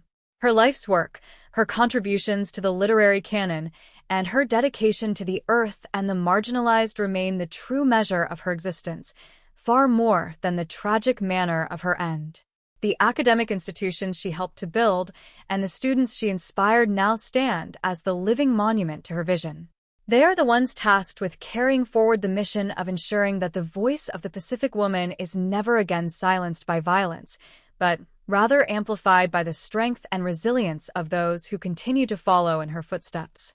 The history of Pacific literature will forever be divided into the period before and after this event, a marker of a moment when the world learned, in the most painful way possible, that the darkness can reach even the most illuminated corners of the intellectual world. The long-term impact on the legal system and the administration of justice in Samoa will also be significant. The case has tested the resilience of the nation's judiciary and highlighted the necessity for more robust mental health interventions within the justice process. It has established a benchmark for how the region handles extreme crimes involving prominent figures, emphasizing that no amount of cultural status or literary accomplishment can exempt an individual from the full weight of the law. The proceedings have, in essence, reinforced the principle of equality before the law, ensuring that the life of a professor, regardless of her international fame, is protected and avenged with the same vigor as any other citizen. This is a crucial element of the restorative process for the nation, as it demonstrates that the values of justice, accountability, and the protection of life remain paramount, even in the face of such profound and deeply uncomfortable social realities. The legal files may be closed and the sentencing may be final, but the lessons of this tragedy will continue to be debated in classrooms, courthouses, and community centers throughout the islands, serving as an ongoing, essential dialogue about the state of their society. As we look back at the entire trajectory of this tragedy, from the 30-year friendship to the 2 days of stillness in the house and the final, legal resolution, we are left with a story that resists easy closure. It is a story of a friendship that withered and died in the heat of a tropical storm, of minds that became trapped in the shadows of their own creation, and of a life that was taken when it still had so much to offer. The memory of Caroline Sinaviana-Gabbard will remain, not in the bloodstained theater in Vives Tai, but in the echoes of her poetry and the lives of those she mentored. The tragedy of her death is a profound, indelible part of her story, but it does not define the totality of her being. Her legacy is one of resilience, intellect, and advocacy, and it is this legacy that must ultimately prevail over the senseless, brutal act that ended her journey. The Pacific, with its vast horizons and deep, ancient traditions, will continue to move forward, forever changed by the events of May 2024, bearing the weight of this loss as a reminder of the fragility of the peace they work so hard to maintain. The silence that fell over the theater in Vives Tai on that day remains a poignant, tragic, and permanent part of the regional landscape, a silence that calls out for the wisdom, the compassion, and the unwavering dedication to peace that both women once championed, urging the next generation to never lose sight of the humanity that must always be the foundation of their art and their lives. The story ends, but the reflection continues, a perpetual motion of grief, analysis, and the desperate, necessary hope for a future where such tragedies become an impossibility, a relic of a time when the world was still learning how to balance the fire of creation with the weight of the human spirit. The aftermath of such a cataclysmic event inevitably extends far beyond the immediate trauma of the crime and the subsequent legal resolution, moving into the realm of cultural memory and the arduous process of historical reconciliation. For the communities of Samoa, American Samoa, and the wider Pacific diaspora, the tragedy of Professor Caroline Sinaviana Gabbard and Sia Figiel has become a focal point for a much broader, more painful investigation into the nature of their own societal structures. This process of reflection is not merely about mourning. It is an active, often agonizing attempt to weave this horrific chapter into the larger narrative of Pacific identity. The question that continues to haunt these communities is how a society that places such high value on communal harmony and the wisdom of elders could produce a scenario where those very values were so violently discarded. The destruction of the friendship between these two iconic women serves as a disturbing mirror, forcing every individual to confront the existence of hidden, repressed tensions that can, if left unaddressed, metastasize into lethal violence. The historical record will forever mark this event as a turning point, a moment where the veneer of intellectual peace was stripped away to reveal a fragile, underlying reality that demanded immediate and sustained attention.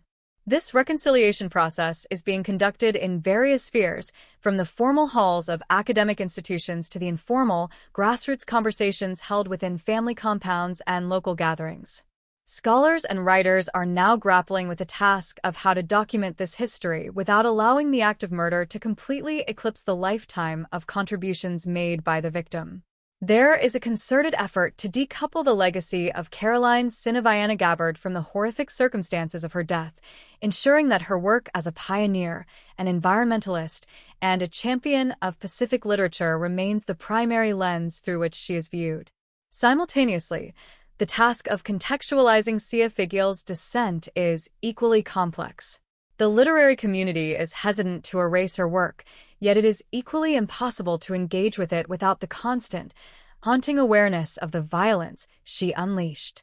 This creates a permanent, unresolved tension in the cultural canon, a dissonance that will likely persist for decades as new generations of writers and thinkers grapple with the duality of an artist who gave voice to the truth while ultimately succumbing to the most grotesque of lies. The role of technology and social media in amplifying the impact of this tragedy cannot be understated.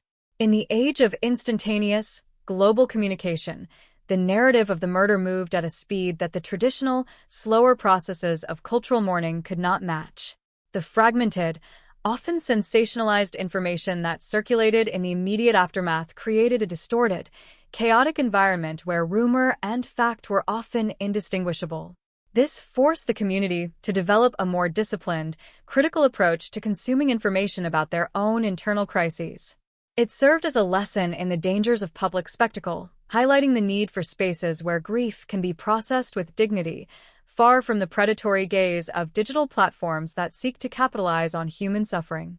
The transition from public consumption to private reflection has been a necessary, if difficult, adjustment for a society that has traditionally relied on face-to-face, intimate methods of communication to handle the complexities of communal trauma. Furthermore, the case has sparked a renewed, urgent dialogue about the intersection of mental health and social status. The shock felt by the public was largely rooted in the assumption that intellectual and social success provides a certain level of psychological immunity. This assumption has been thoroughly dismantled by the reality of the Vivace Thai tragedy, leading to a more nuanced, sophisticated understanding of how stress, trauma, and unrecognized psychological instability can affect even the most accomplished individuals. There is now a growing emphasis on normalizing mental health support, breaking down the stigma that has long prevented people, especially those in leadership roles, from seeking help. The realization that even those who study the complexities of the human condition can be defeated by their own internal struggles has been a sobering, perhaps life-saving, epiphany for many.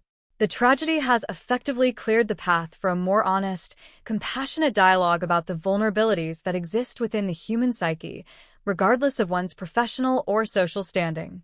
As the years pass, the physical environment of the Art Center will likely undergo its own transformation. Whether it is preserved as a site of quiet contemplation or repurposed into something that actively promotes the values Caroline championed, the space will always be marked by the memory of May 2024.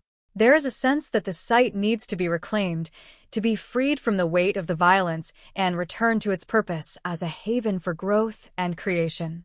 This reclamation will not be a singular act, but a gradual, deliberate process involving the entire community. It represents the resilience of the human spirit, the ability to acknowledge the existence of the darkest shadows while refusing to let them dictate the direction of the future. The memory of the professor remains, not in the blood-stained floorboards, but in the spirit of the young students and activists who are now, more than ever, committed to ensuring that the voice of the Pacific is one of peace, cooperation, and profound, enduring mutual respect. The long-term influence of this event on Pacific literature is perhaps the most difficult to predict, but it is clear that the theme of internal, interpersonal conflict will become much more prominent in the coming years. Writers are beginning to explore the psychological nuances of their own culture with a greater sense of urgency and, perhaps, a deeper sense of caution. The romanticization of tradition and the idealization of communal bonds are being balanced by a more critical, grounded examination of the forces that threaten to tear those bonds apart. This shift in focus is not a rejection of the past, but an attempt to engage with it in a way that is more honest, more complex, and more protective of the future. The legacy of Caroline Sinaviana-Gabbard, in this sense, is expanding, as her life's work provides the intellectual framework for this new, more rigorous era of exploration. Her contributions have become a foundation upon which a more resilient, self-aware Pacific voice is being built, one that is not afraid to confront the possibility of its own internal darkness in order to better protect the light. The resolution of the legal process and the eventual fading of the immediate headlines do not signal the end of the narrative, but rather its integration into the deeper, slower-moving stream of historical consciousness. The names of the two women will always be linked, an inseparable part of the region's historical record, standing as a permanent reminder of the day when the impossible became reality. Yet, as the generations turn, the focus will inevitably settle on the enduring lessons learned from this profound, collective failure. The Pacific region has proven its capacity to withstand immense external pressures, and it is now demonstrating its capacity to survive and grow through the even more demanding internal ones. The story of May 2024 is a dark chapter, but it is not the final one. It is a part of the book that is currently being written, a story that is being rewritten, day by day, by the individuals who choose to honor the memory of the victim by living in a way that actively counters the violence that ended her life.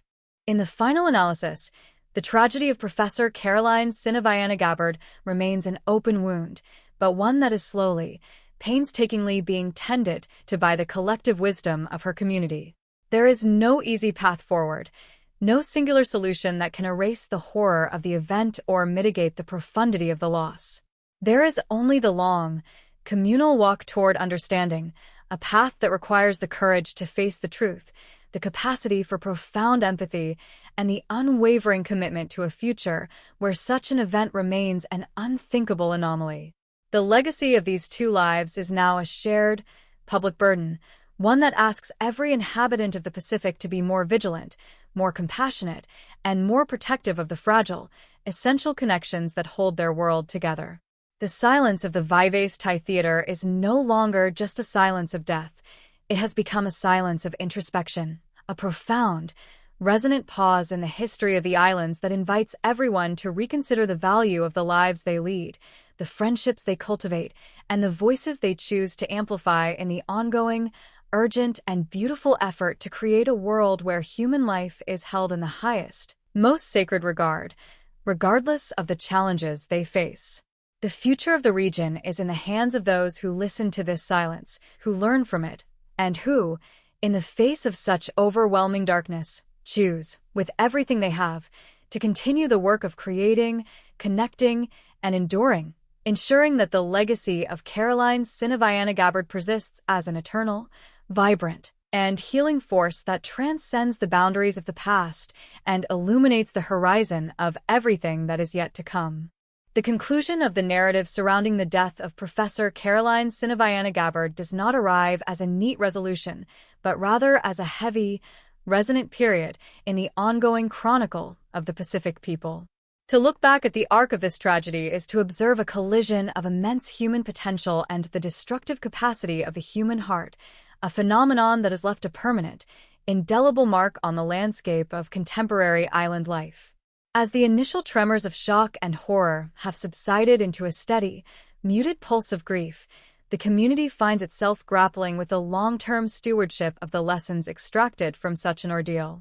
The transformation of this event from a breaking news story into a historical marker signifies a profound shift in the collective consciousness of the islands, as the reality of the murder has forced an unprecedented level of introspection regarding the sanctity of human relationships and the fragility of the social structures that sustain them.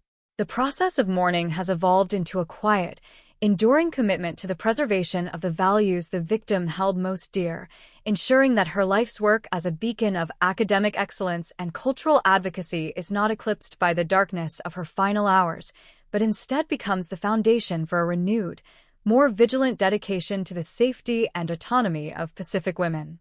The persistence of this narrative in the public sphere serves as a constant reminder of the complexity of the human experience, illustrating that there is no professional standing, no degree of intellectual achievement, and no lifelong commitment to social justice that can serve as an absolute shield against the internal, often hidden vulnerabilities that define our existence.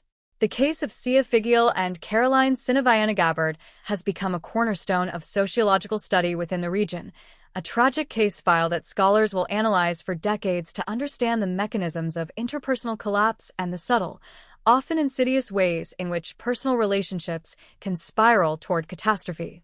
This rigorous academic examination is not meant to pathologize the individuals involved, but to provide the community with a clearer understanding of the warning signs, the psychological precursors, and the social environments that can lead to such devastation.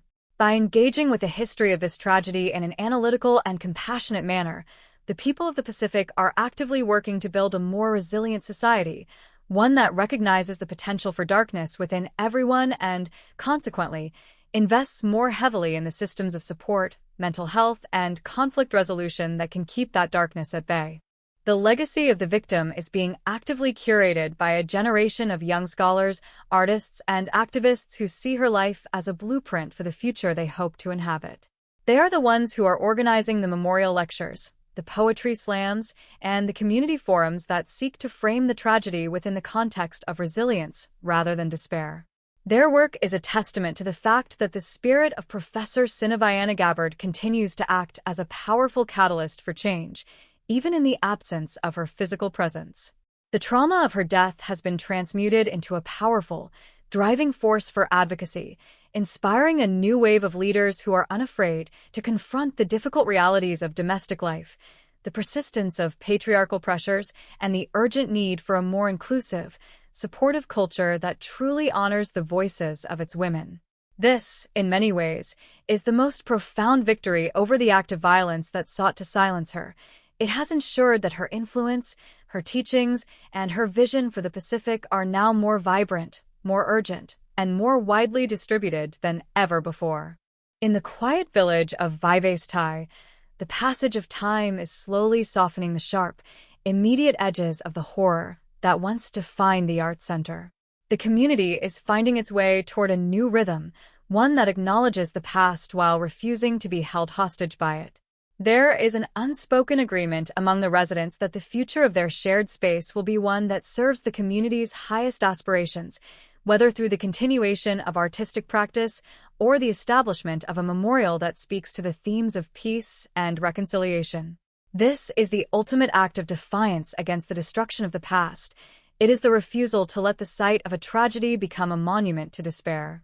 Instead, it is being transformed into a place of reflection, a site where the lessons of the past can be internalized and used to inform the development of a more harmonious and protective social environment. The physical space is being reclaimed by the living, a symbolic gesture that asserts the vitality of the community over the finality of the violence. The broader implications for the Pacific region are equally profound, as the tragedy has served as a wake-up call for nations that were once perhaps too quick to assume that their deeply rooted traditions of communal harmony would protect them from the realities of modern, interpersonal violence.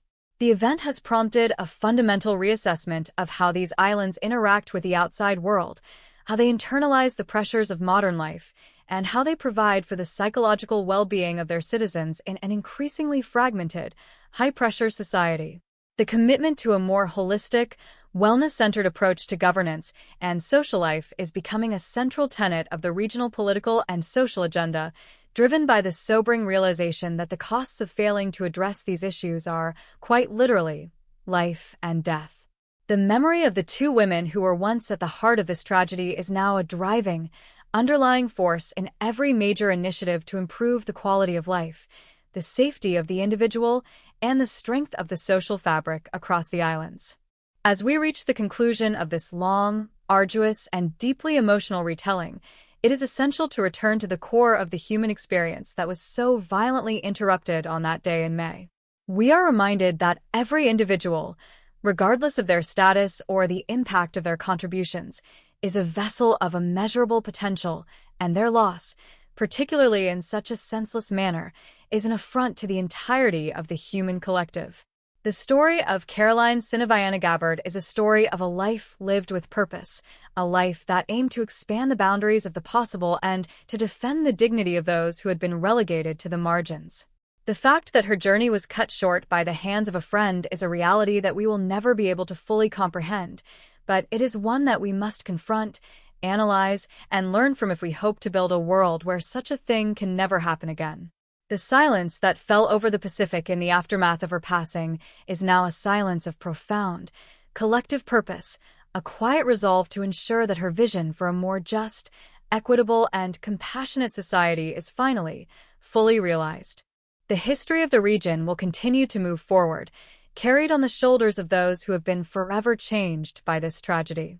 They will carry with them the weight of the loss, the sharpness of the lessons learned, and the enduring, desperate hope for a future that is defined by the depth of our connections rather than the violence of our ruptures.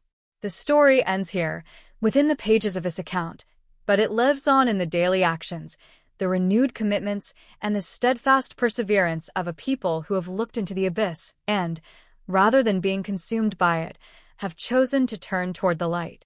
The Pacific remains a vast, beautiful, and deeply complex expanse, and the story of its people, in all its triumphs and tragedies, continues to unfold with every passing day. The legacy of Caroline Sinaviana Gabbard is not lost. It is woven into the very fabric of the islands, a permanent, vital part of the story that is still being written by those who, in the face of the greatest challenges, remain dedicated to the pursuit of truth, the celebration of art, and the sacred, absolute, and unshakable belief in the value of every human life. The echo of her voice and the memory of the light she brought to the world will never truly be extinguished as long as there are those who remember, those who learn, and those who continue to work toward the dream of a world made whole, one act of kindness, one word of truth, and one life of purpose at a time.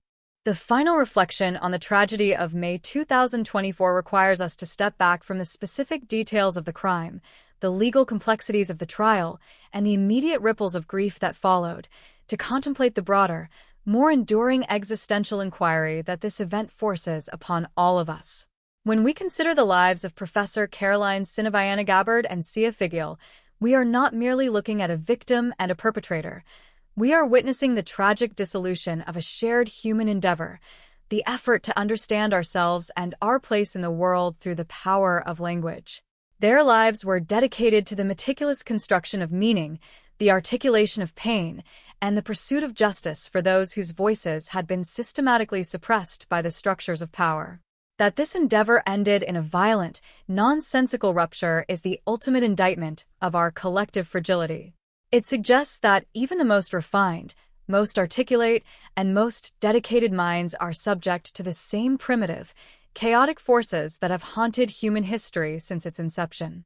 This is the existential vertigo that the case induces, a terrifying recognition that no amount of education, artistic talent, or social advocacy can guarantee a triumph of light over the sudden, encroaching darkness that can take hold within the individual soul.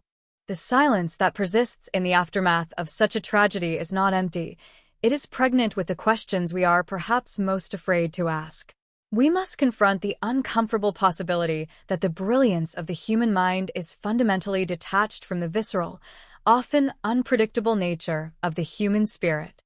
We curate our public personas, we build legacies of intellectual contribution, and we dedicate ourselves to the highest ideals, yet we remain fundamentally anchored in a biological and psychological reality that is susceptible to collapse.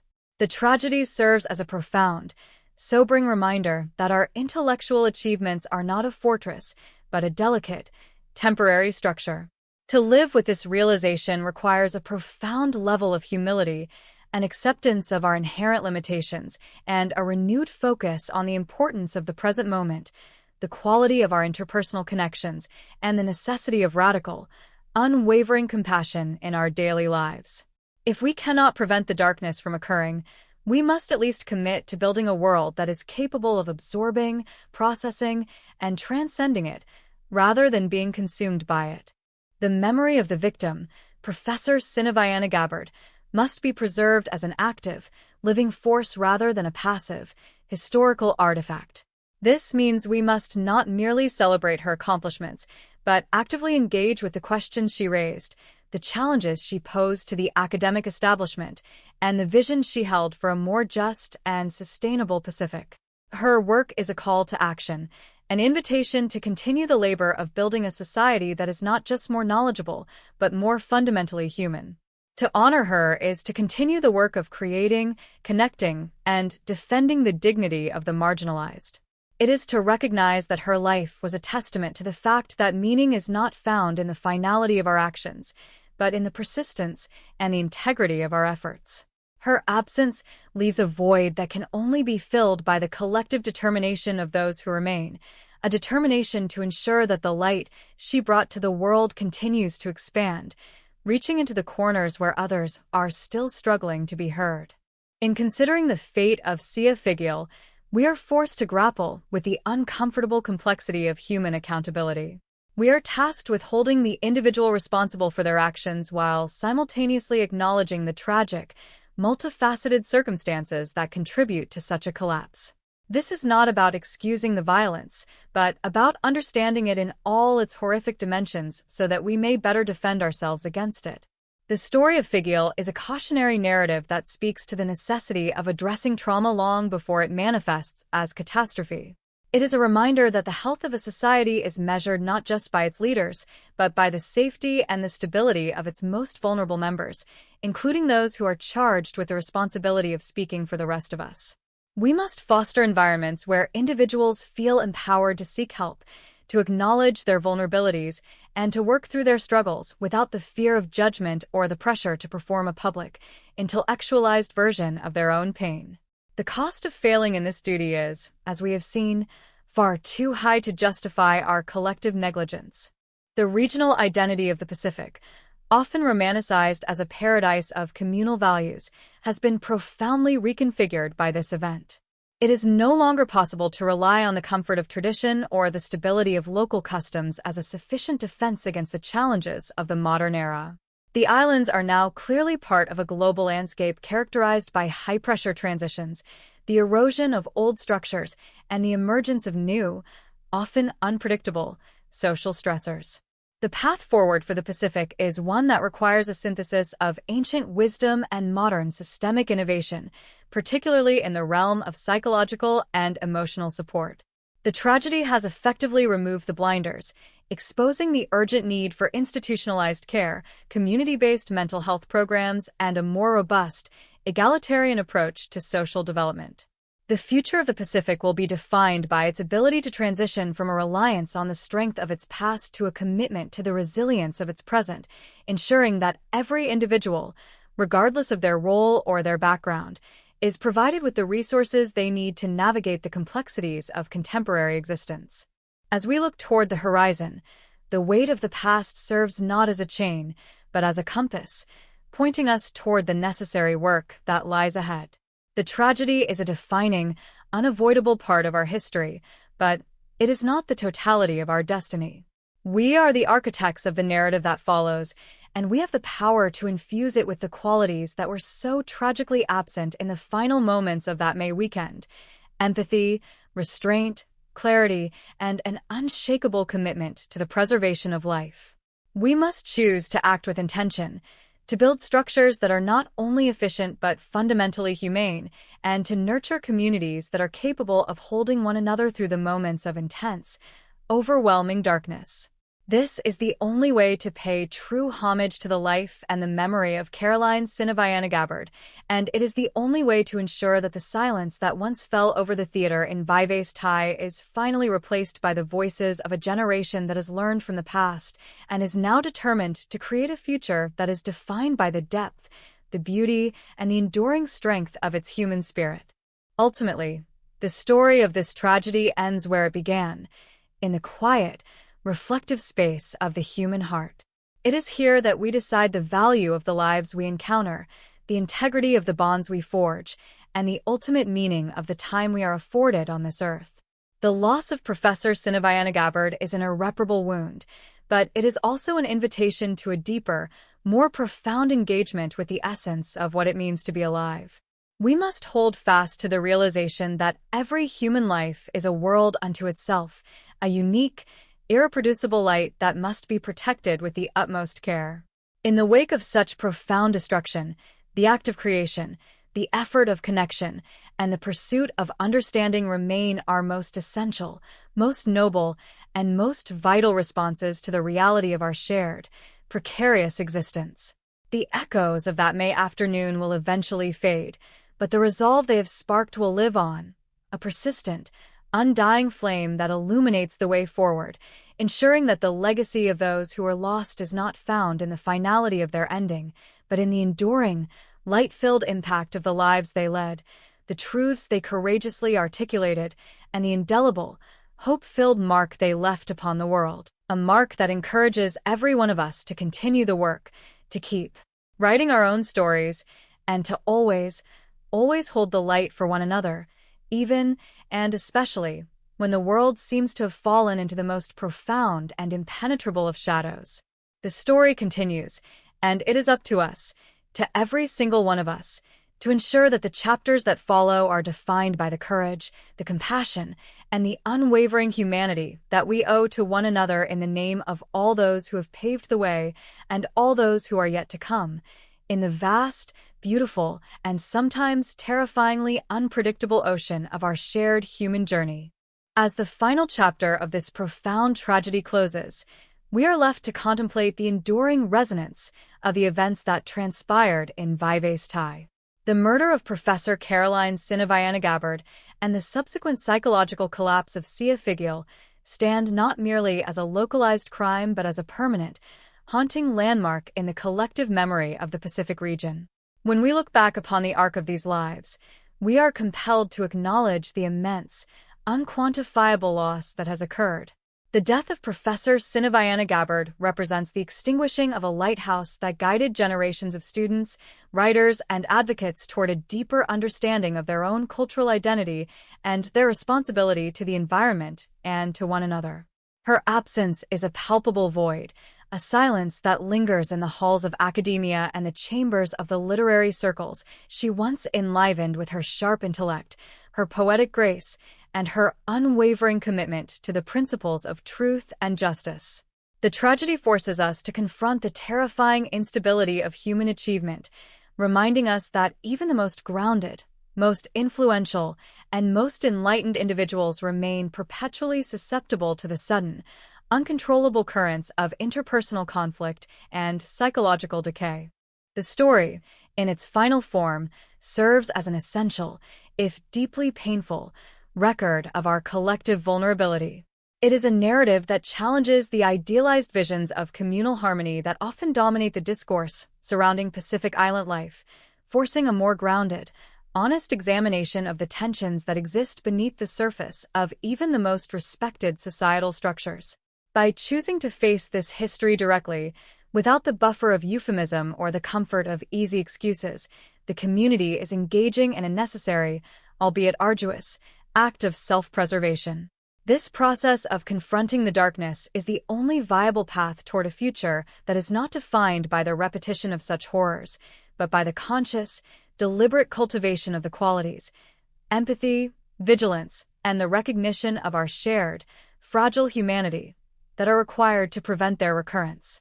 The legacy of this event will be determined by our ability to translate the raw, unfiltered pain of this loss into a proactive, systemic commitment to the well-being of every individual, ensuring that the safety and dignity of our people remain the primary, non-negotiable foundations upon which all our cultural and intellectual pursuits are constructed.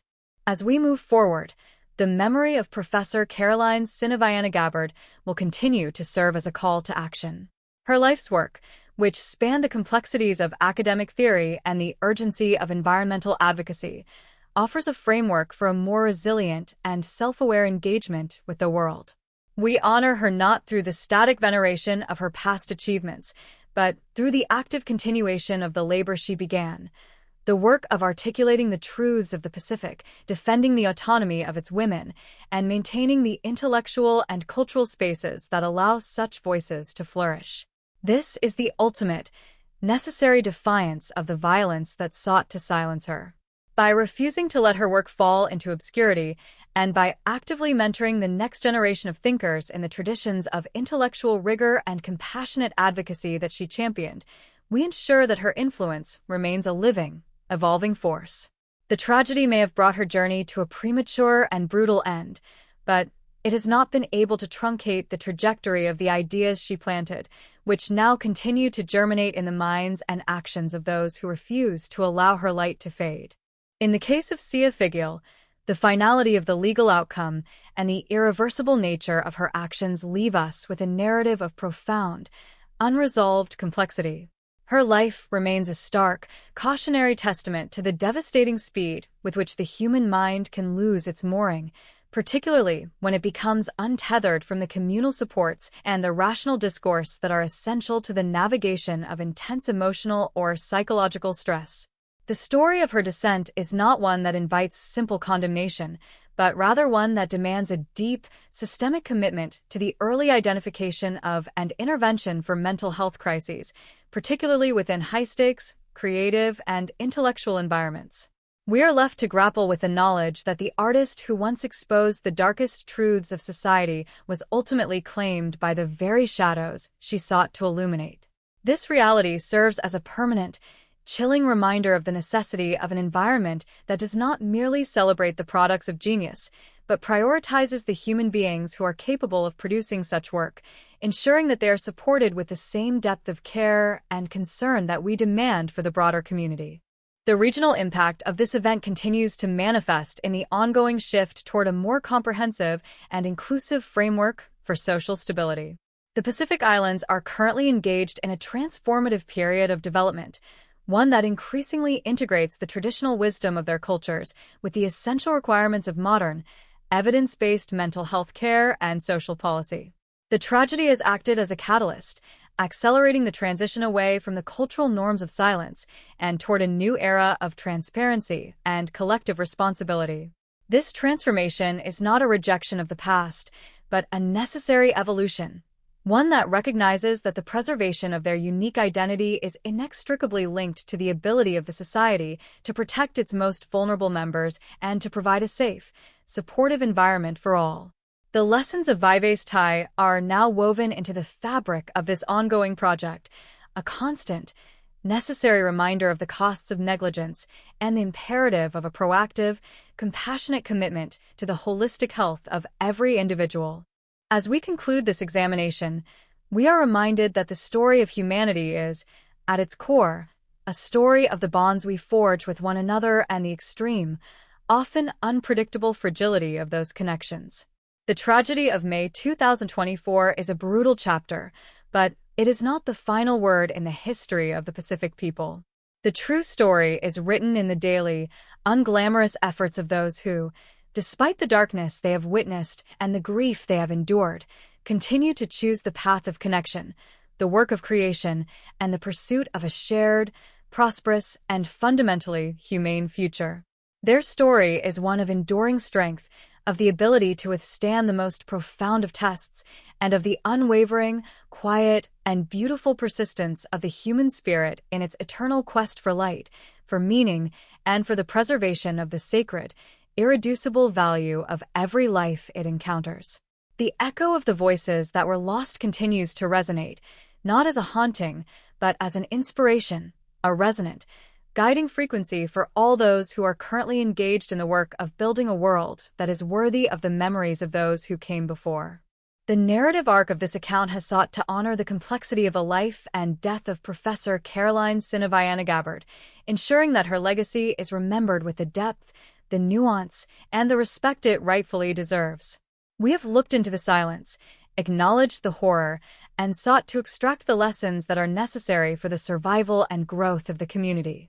What remains is a quiet, profound appreciation for the tenacity of the human heart, which, even in the wake of absolute, senseless destruction, manages to find the strength to continue, to hope, and to rebuild.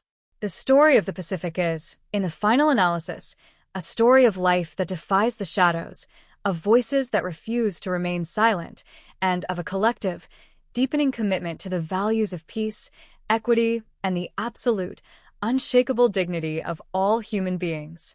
We are the inheritors of this ongoing narrative and the responsibility to shape its future chapters, to infuse them with the grace and the courage that define our highest aspirations, rests with each and every one of us as we continue to move forward, together, into the light of all that is still to come, guided by the memory of those who have paved the way and inspired by the enduring, radiant, and undying potential of the human spirit, which remains, despite all the darkness it may encounter, a force of creation, a source of truth, and an eternal, unwavering beacon of hope, leading the way toward the realization of a world made whole, vibrant and profoundly, irrevocably, and beautifully defined by the enduring, unconquerable power of love, connection, and the sacred, absolute, and most precious value of life itself. For now and for all the days that lie ahead upon the infinite and ever-changing horizon of our shared existence. The finality of a tragedy of this magnitude is never truly achieved. Instead, it settles into the collective life of a people as a permanent, albeit evolving, presence. As we move beyond the immediate aftermath and the formal conclusion of the legal and social processes, the story of Professor Caroline Sinaviana-Gabbard and Sia Figiel finds its place in the historical record of the Pacific, becoming a part of the foundational knowledge that informs the region's ongoing development. To look at this story from a distance of years or decades is to see not just a crime, but a profound illustration of the paradoxes that define the human condition. It is a story that balances the absolute pinnacle of intellectual and artistic achievement against the terrifying potential for primal, irrational destruction. It serves as a reminder that the evolution of our societies, the sophistication of our academic institutions, and the beauty of our artistic expressions are all built upon a foundation that remains, at its core, deeply and irrevocably human, and therefore, deeply and irrevocably fragile. The narrative arc that we have traced here is one that demands of us a constant, vigilant effort to protect the bonds that make our existence meaningful, recognizing that the most profound threats to our well-being are often those that reside closest to the heart, hidden within the intimacy of our most cherished relationships. The legacy of this event is perhaps most visible in the ways the Pacific communities have chosen to redefine their commitment to one another. There has been a subtle but distinct shift toward a more proactive, communal model of support, one that recognizes that the well-being of the individual is inextricably linked to the well-being of the collective. This shift is not a rejection of the traditional values that have long sustained these island nations, but a necessary expansion of them to meet the challenges of a complex, interconnected world. The tragedy has catalyzed a more robust integration of modern psychological care with traditional practices of conflict resolution, creating a more comprehensive approach to maintaining the social fabric. It is a testament to the resilience of the Pacific people that they have been able to look into the abyss of their own potential for self-destruction and, rather than being silenced by the horror, have chosen to use that awareness as a foundation for a more protective, informed, and compassionate social reality.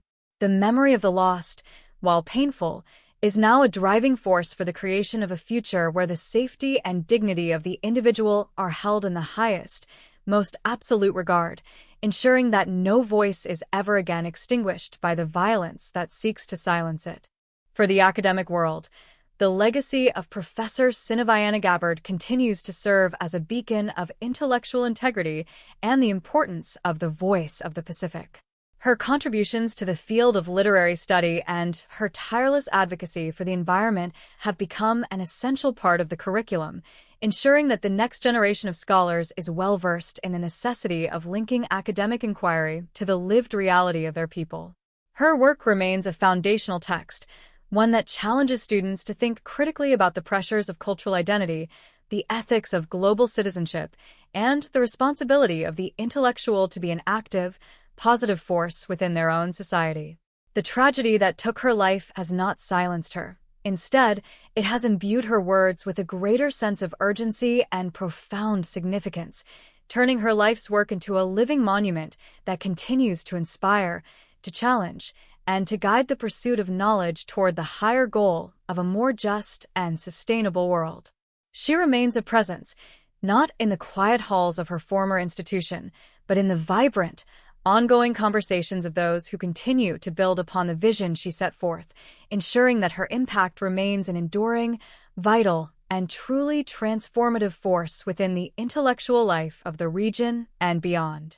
The ongoing conversation regarding the case of Sia Figil also serves as a crucial, if difficult, lesson in the complexities of the artistic life and the importance of professional and personal support systems. The trajectory of her downfall has become a necessary point of departure for discussions about the mental health of artists and public figures, emphasizing the need for an industry-wide commitment to the well-being of the human beings behind the work. This is a crucial evolution, as it recognizes that the value of an artist's contribution is not a shield against the pressures and the potential for internal collapse that can accompany a life of intense intellectual and creative labor. The focus is no longer on the sensationalism of her crime, but on the systemic failures that allowed her distress to remain unaddressed until the moment of catastrophe. This represents a significant, long-term shift in the culture, as it moves toward a model of accountability that is rooted in the principles of care, prevention, and the holistic support of the individual, ensuring that the creative spirit is nurtured within an environment that is fundamentally, and above all, protective of human life. In the village of Vives Tai, the passage of time has gradually transformed the site of the tragedy into a space of quiet, reflective history.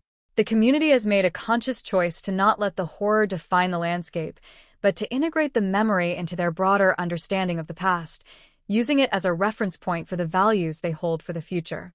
The transformation is an act of profound, communal courage, as it asserts that the life and the memory of the victim and the history of the region itself cannot be held hostage by a single, violent event. The residents continue their daily lives with an increased sense of vigilance, a greater commitment to the bonds of friendship, and a deeper appreciation for the sanctity of the communal harmony that they work so hard to maintain. The tragedy has not changed the essential, beautiful character of the place. Instead, it has deepened the collective understanding of the fragility of that character and the imperative to defend it with every generation, ensuring that the peace they enjoy is not taken for granted, but actively and deliberately sustained through the conscious, daily practice of love, understanding, and unwavering mutual support. The Pacific, in its infinite beauty and its ongoing, profound evolution, will continue to carry the story of these two women as a significant, defining part of its contemporary identity. It is a story that challenges the region to look inward, to acknowledge its vulnerabilities, and to work with renewed, collective strength toward a future that is defined by the values of justice, equity, and the profound, absolute respect for human life. The tragedy was a deep, searing wound, but it has not been a death sentence for the hopes and the aspirations of a people who have proven their resilience time and time again. The work of building, of learning, and of growing continues, carried on by those who have been forever changed by this experience, and who are now, perhaps more than ever before, committed to the realization of a society that is worthy of the memory of those who have paved the way. The history of the region is a tapestry that includes both the vibrant, light-filled threads of its triumphs and the darker, more sorrowful strands of its trials, and it is this totality that gives it its depth, its meaning, and its enduring, truly profound strength in the face of all that is still to come. As we bring this long, reflective journey to a close, it is fitting to acknowledge that the life of Professor Caroline Sinaviana Gabbard was one that, in its essence, was dedicated to the pursuit of a more whole, more vibrant, and more compassionate world. Her journey was one of immense, singular impact, and her memory serves as a guide for all those who are currently engaged in the effort to create such a world. We owe it to her, to ourselves, and to the generations that will follow, to continue this work with the same courage, the same intellectual clarity, and the same unwavering, deeply held belief in the goodness of the human spirit that she embodied throughout her life. The tragedy of her passing is not the final chapter, but a point of departure, a catalyst for the ongoing, essential work of ensuring that the voice of the Pacific remains, forever and ever, a powerful, resonant, and truly transformative force for good in the world. The story of our shared existence is one that is defined not by the darkness we encounter, but by the light we choose to create in response to it, a light that we must always hold, protect, and pass on to one another as we navigate the vast, beautiful, and sometimes, indeed, terrifyingly unpredictable ocean of our shared human journey, moving ever forward into the light of the future, with the memory of the past as our constant, guiding star. The journey is not over. The work is never truly done, and the potential for a world made whole, vibrant, and defined by the enduring power of love and human dignity remains the most essential, the most noble, and the most vital pursuit of all. We are the architects of our own history, the keepers of our own memory, and the builders of a future that is, in every single moment, being defined by the choices we make, the values we defend, and the profound, absolute commitment we have to the sacred, irreducible, and always beautiful value of the life we share, together, upon this shared earth, for now and for all the days that remain, in the vast and infinite expanse of all that is yet to be realized in the ongoing, beautiful, and eternal story of humanity itself.